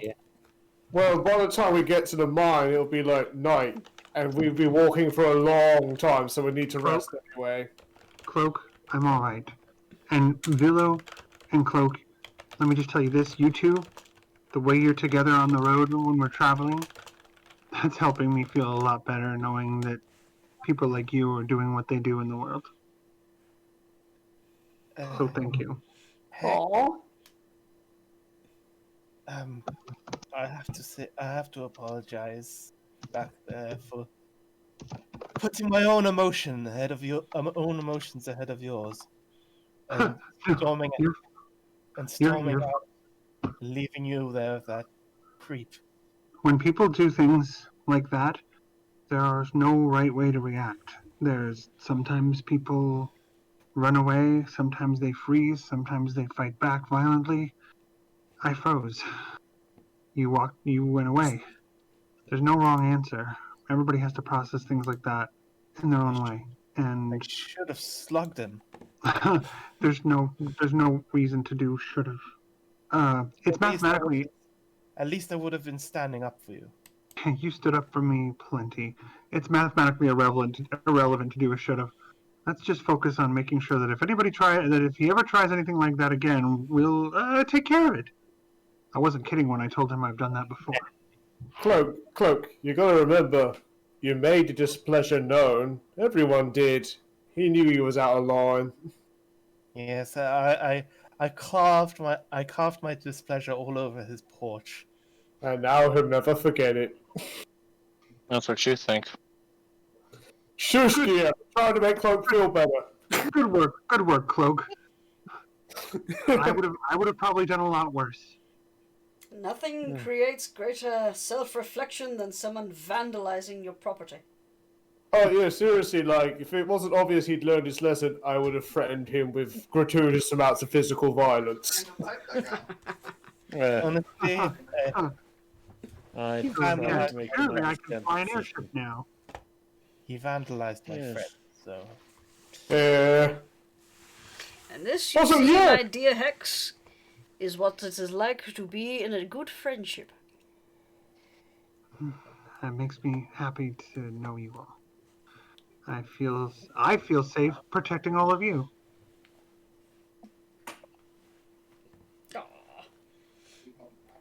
But this is getting exceptionally matchy. Should we all just group hug? Yeah, let's just I'd like that. Get in here. I could now use my full power! Vilo yanks everyone into a hug. Now's not the time to be aloof. A hug of wing and hand and hoof. And Paul! Oh, do you have a poet? A poet? What's a hard? Do you have a bardic subroutine, Hex? No, I was not in character.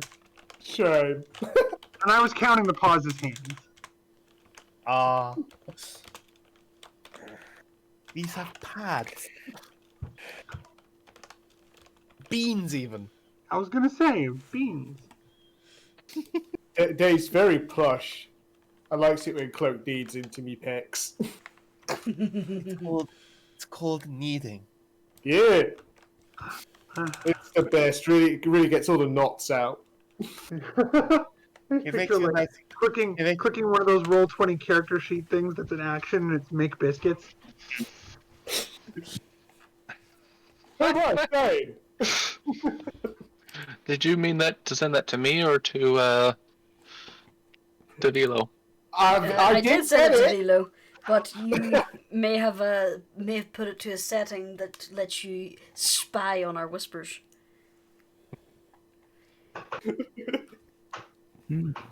Well, I'm gonna say that Vilo noticed that. He's just gonna look back and wink at Dane. It's like, hey. Dane winks back. Nice. It's like Vilo's cottoned on that you appreciate big beefy Minotaur, but at this point, Dane. Dane appreciates all. Damn right. But there's a whole lot of beefy butt here.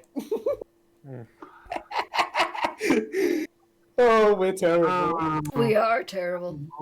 Of all the time for me to play an ace arrow character. Well, Uspon's head is hanging low a little bit. Aw. Upson, copper for your thoughts? Mm. Come No, on. just deep in thought. I mean, you're not beating yourself up or anything like that, are you? No, otherwise I would be black and blue. Are you sure you...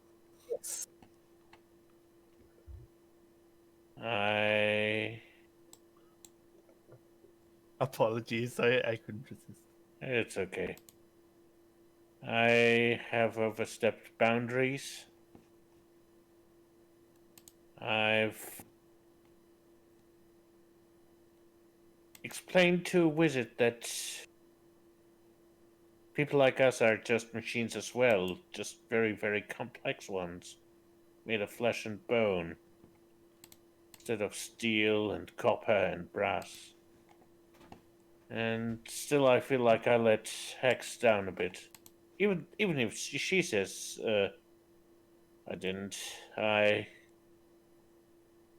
feel like I let her down by not standing up stronger. against the arsehole. I mean, I wasn't there for the whole thing. It was quite clear to me that you were very disappointed in the wizardly bloke. Yes, it didn't seem like you were hot on the idea of what he did. No, but still, I should have done more. You weren't no doormat, Upson. You stood up for your friend. No, I often feel like a doormat. I'm no longer the spry young man that I used to be. But you still throw yourself in there. Still give it your all. Yeah, but I'm starting to notice that I'm no longer as strong, as agile as I used to be. You're no Years spring are getting chicken. on. Years are getting on to, and well, Well, you know what they say. Age and experience shall always overcome youth and skill.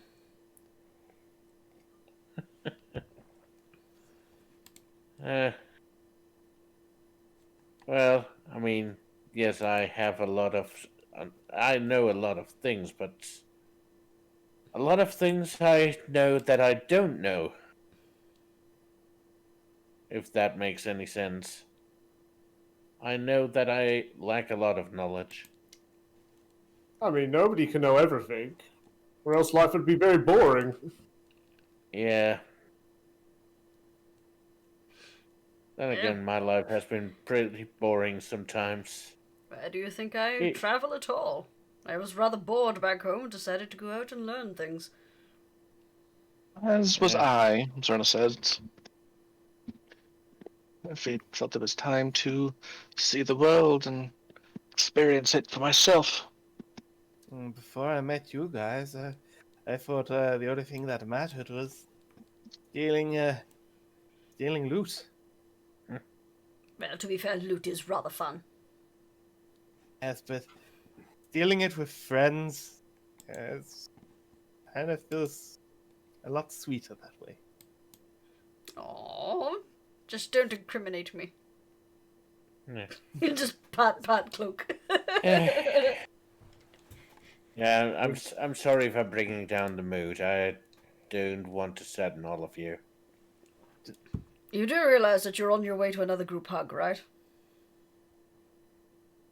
Oh yeah, you definitely are, because I've already had to watch someone else I really cared about leave today, and because they felt like they were over the hill. And I don't want you to leave too. I'm not going anywhere. Okay, good, because I will literally trap you in my chest, and I will not let you go if you tried. Oh, really? Guys, I am leaving now. And No, you're not! In golf. Yeah, see, this is a demonstration, and I will now walk the entire rest of the way to the mine with Cloak in my pecs. Well, she looks like Cloak is wriggly. To be honest, it seems like that's exactly what she wanted. I mean, no. Not going to say I'm jealous, but yes. Well, I unfortunately can't offer that much. Plus, I don't even know if I would be your type. Upson, I think you're adorable, and you don't give yourself anywhere near as much credit as you should. And that mustache is really handsome. Thank you. Do you want it? And he pulls it off. What? Yeah, I mean, it's a little bit of a hassle. Constantly priming it, always making sure that it's. Is this a thing you mammals can do with your fur? No. This is no longer it once was mine. It once grew out of my face, but no, it's been trimmed off, and I attach it using. You have a toupee for your upper lip. In a sense, yes. However, the hair on my head is still my own.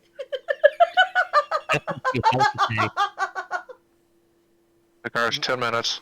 Can that laugh be in character for Dane? Because I just want to picture Dane laughing like that. Austin, Yes. Oh, marbles are hilarious. can I wear it? No, man. It was I weird. don't think it will do you any good, but if you want to wear it, and now pretty much it goes all the way through the party. I figure everyone's trying it on. Not Maybe Hex. Hex will not do that, but I am going to post one more thing to the player chat. Yeah, I'm gonna have to post some as well. I'll pass. A mustache will make me too powerful. I do have to ask a very important question. In this group hug, did Syldra join in or did she duck away? She kind of ducked away. Oh, Aww. We will get you hugged yet, Syldra. Anyway, we should go and let us keep walking until we lose the light, and then Syldra, when I beat you in a spar, you'll have no choice but to have a hug. Well, that's what I mean. It's supposed to be some kind of. Hex keeps using a move like that. I thought you were going to spar later. Oh, this one's just for fun. Oh yeah, fighting's fun too. I see the confusion. I thought it was fighting.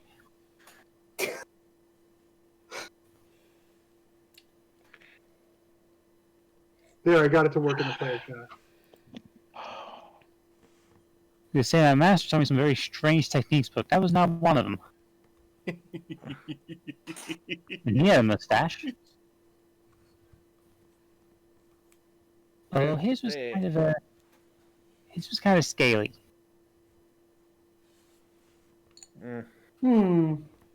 Yeah, I mean, I take great care of mine to not have too much skin in that. Oh no, well, he was a dragon, so. Oh, yes. I'm sorry. I sincerely apologize.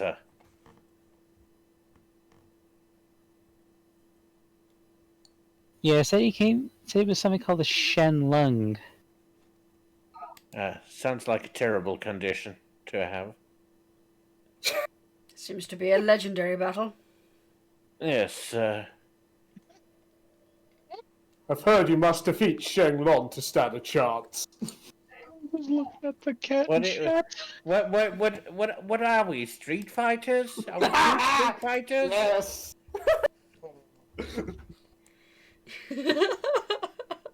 I mean, we did fight in the street that one time with all the pirates. We did fight a little bit on the street, on the road, basically, when we had to deal with the lovely people who try to redistribute wealth, the muggers. I mean, what's with those guys? You think it's the only thing they do in life? Well, I've heard some of them actually try making their money other ways, selling the goods that they steal, but apparently highway robbery is a very attractive thing. No, I don't know why people would rob a highway. I believe it is robbing someone travelling on a more populated road, my dear. Oh, yeah, sorry. Again, I really can't get over the fact that they saw like an 8-foot-tall Minotaur and then they were like, yeah, let's mark him. He looks easy. What are we? We're muggers! And what do muggers do? Mug people! So, let's go mugging! So, I assume we make it to the entrance of the mine just before nightfall? Or do we have time of the day? The sun would just be starting to go down as you make it to the entrance of the mine. Now, is everyone all right going in? I mean, we have been at it all day, haven't we, Icey? Mm-hmm. Yeah. Do you want me to go in and make sure it's all safe first? Yeah, what we can do is we can either head in and go on overnight, or we can rest here and head in first light. I actually think we would probably be better off going in because if we rest here so close, if there are spiders in there, then they'll probably come out. I'd like to bring up an important point. When I go into as intense a rage as I did against the evil wood, it puts a lot of strain on my muscles. I kind of need to recover I need a night if you want me to be at my best. Because he takes a point of exhaustion every time he goes into a frenzied rage. That's fine. I'll just wait at the front of the cave and make sure nothing comes out. Okay. I appreciate that, my dear. Although, Hex, I do have a recommendation. Well, you look at the world differently now, so if you ever have a chance, take a look at the stars now and see if they make you feel different. I don't know. Just think it might be nice. I always have done that. That's not different. Well, yeah. Did you always remember what I said about the stars? Remember what I said about the stars at the beginning of the day? Yeah, that did happen, didn't it? Yeah, before the box.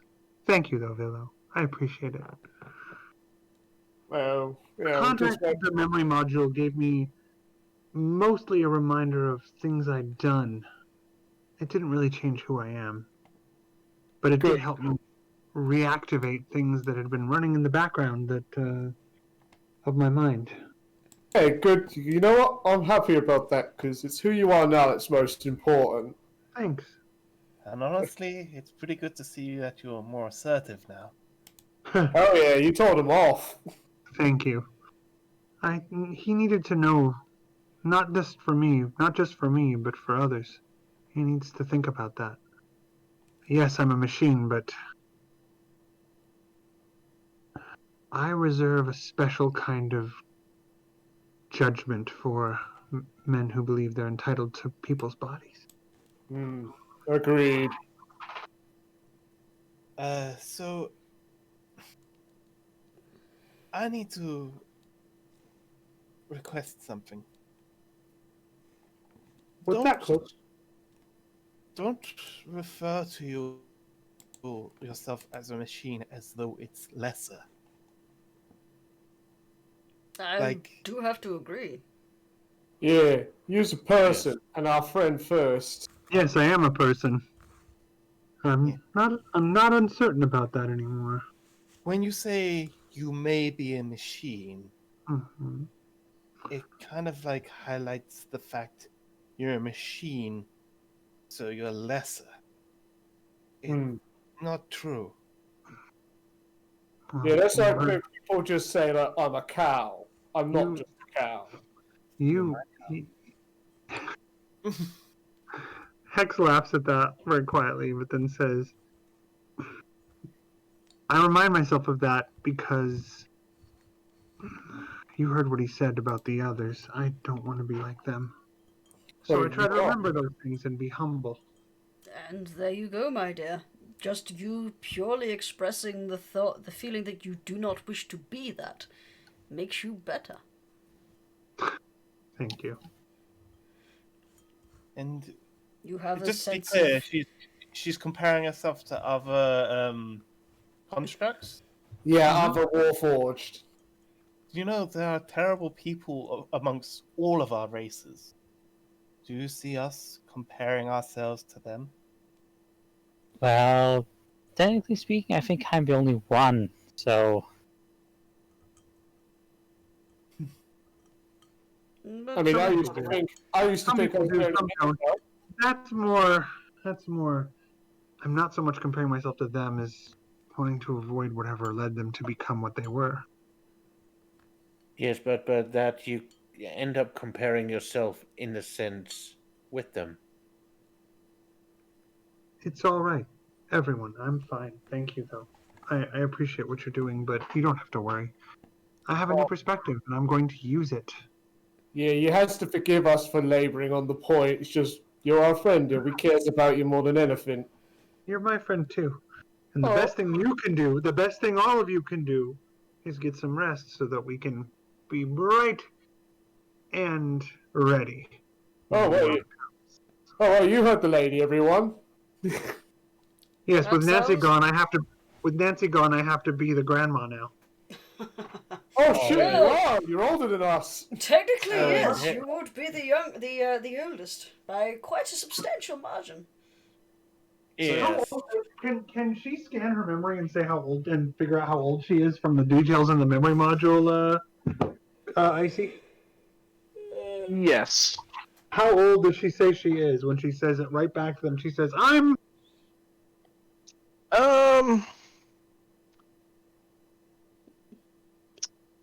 Let's see.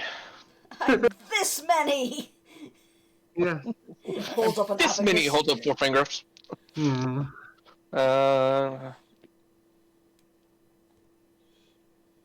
Okay.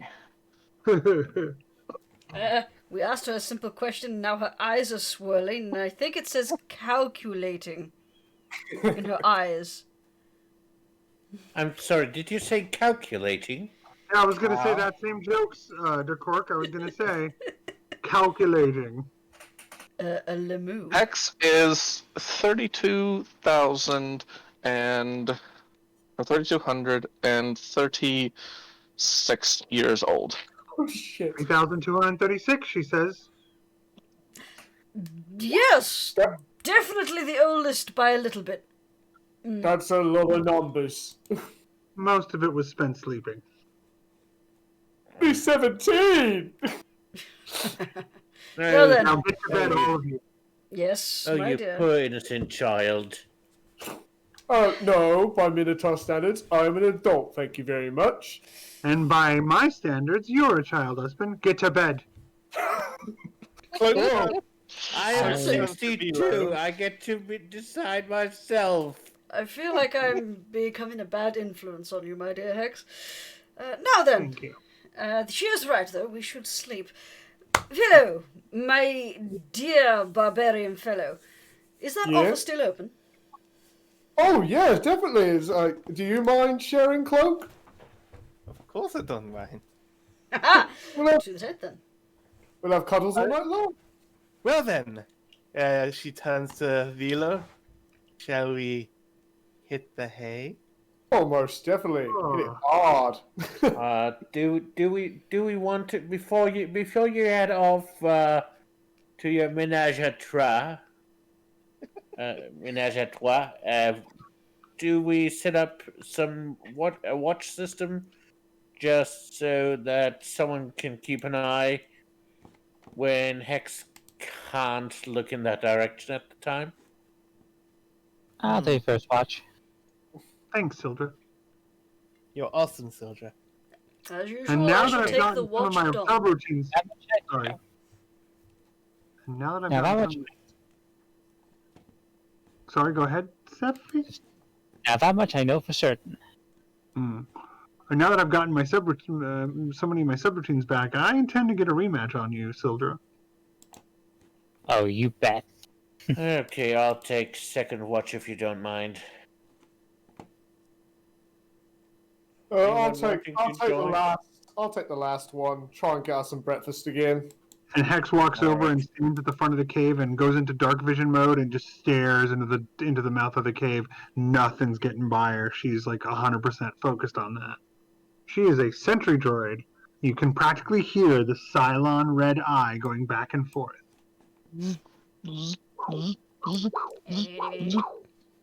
Syldra, before I retire for the night, gotta say, I used to think I was the only Minotaur. And I'm sure there's other people like you around. And we were on one hell of a journey, so you never know what we might bump into. Yeah, probably. But to be honest, I pretty much forgot about them.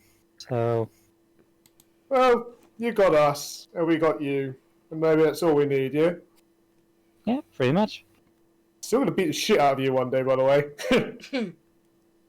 Well, you can certainly try. Oh, damn right I will.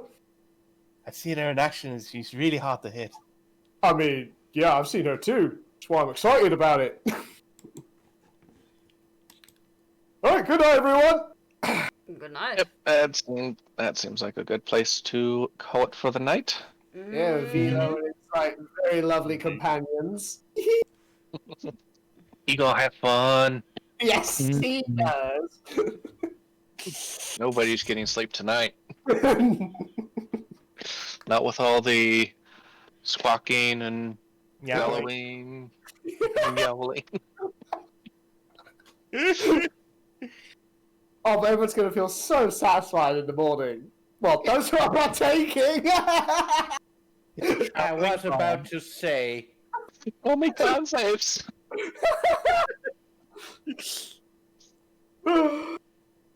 Seriously, roll me con saves. Oh, seriously? Okay.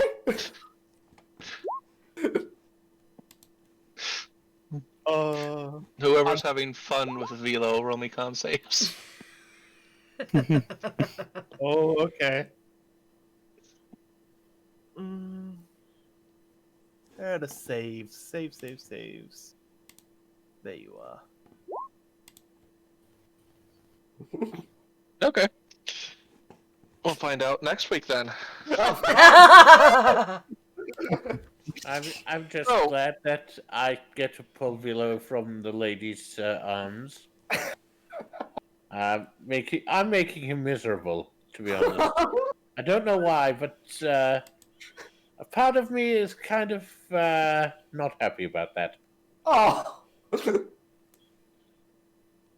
Yes. Cloak's I mean- Theories, ideas? Cloak's gonna be walking with a limp next session. Bow-legged. We'll find out. I had snoo. The one designated kif will be taken by the most beautiful Amazonian women, then the large women, then the petite women, then the large women again.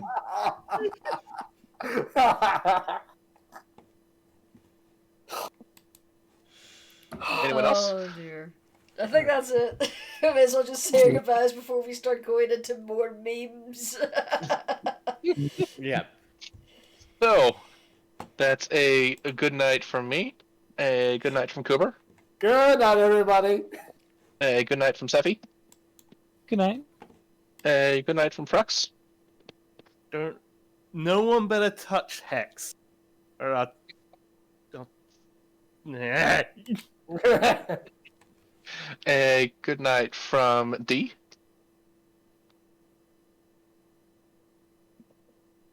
Still focused on the cave opening, apparently. You're muted, sweetheart. yeah, you're Oh. muted, D. I just said, think before you act, guys. Also, be nice to each other. Be kind. Wear masks still. Wash your hands still. Tip people if you can afford it. We're still in a big fix, so let's just try to make it all nice for each other. Make it as good as possible. I love you all, you guys, and thank you so much for being part of this game with me. No. A good night from Cork. Good night, everyone. I couldn't add anything that would be poignant. You were great. All of you were great today. Mm. And a good night from Jurnis. I think the most important thing we could take away from this is that to pay for the upper lip. Yeah. I think that was the best. I think that was the best move of the game. Yeah, truly the most shocking twist in this campaign. Ain't ever gonna be topped. You do realize we're just gonna make non-stop jokes about his mustache falling off when he's astonished. Yeah. I'm really sick of the mustache song, to be honest. Mustache. Mustache. It's starting to not sound like a word. Good night, everybody. Good night. Night. Bye. Night, night.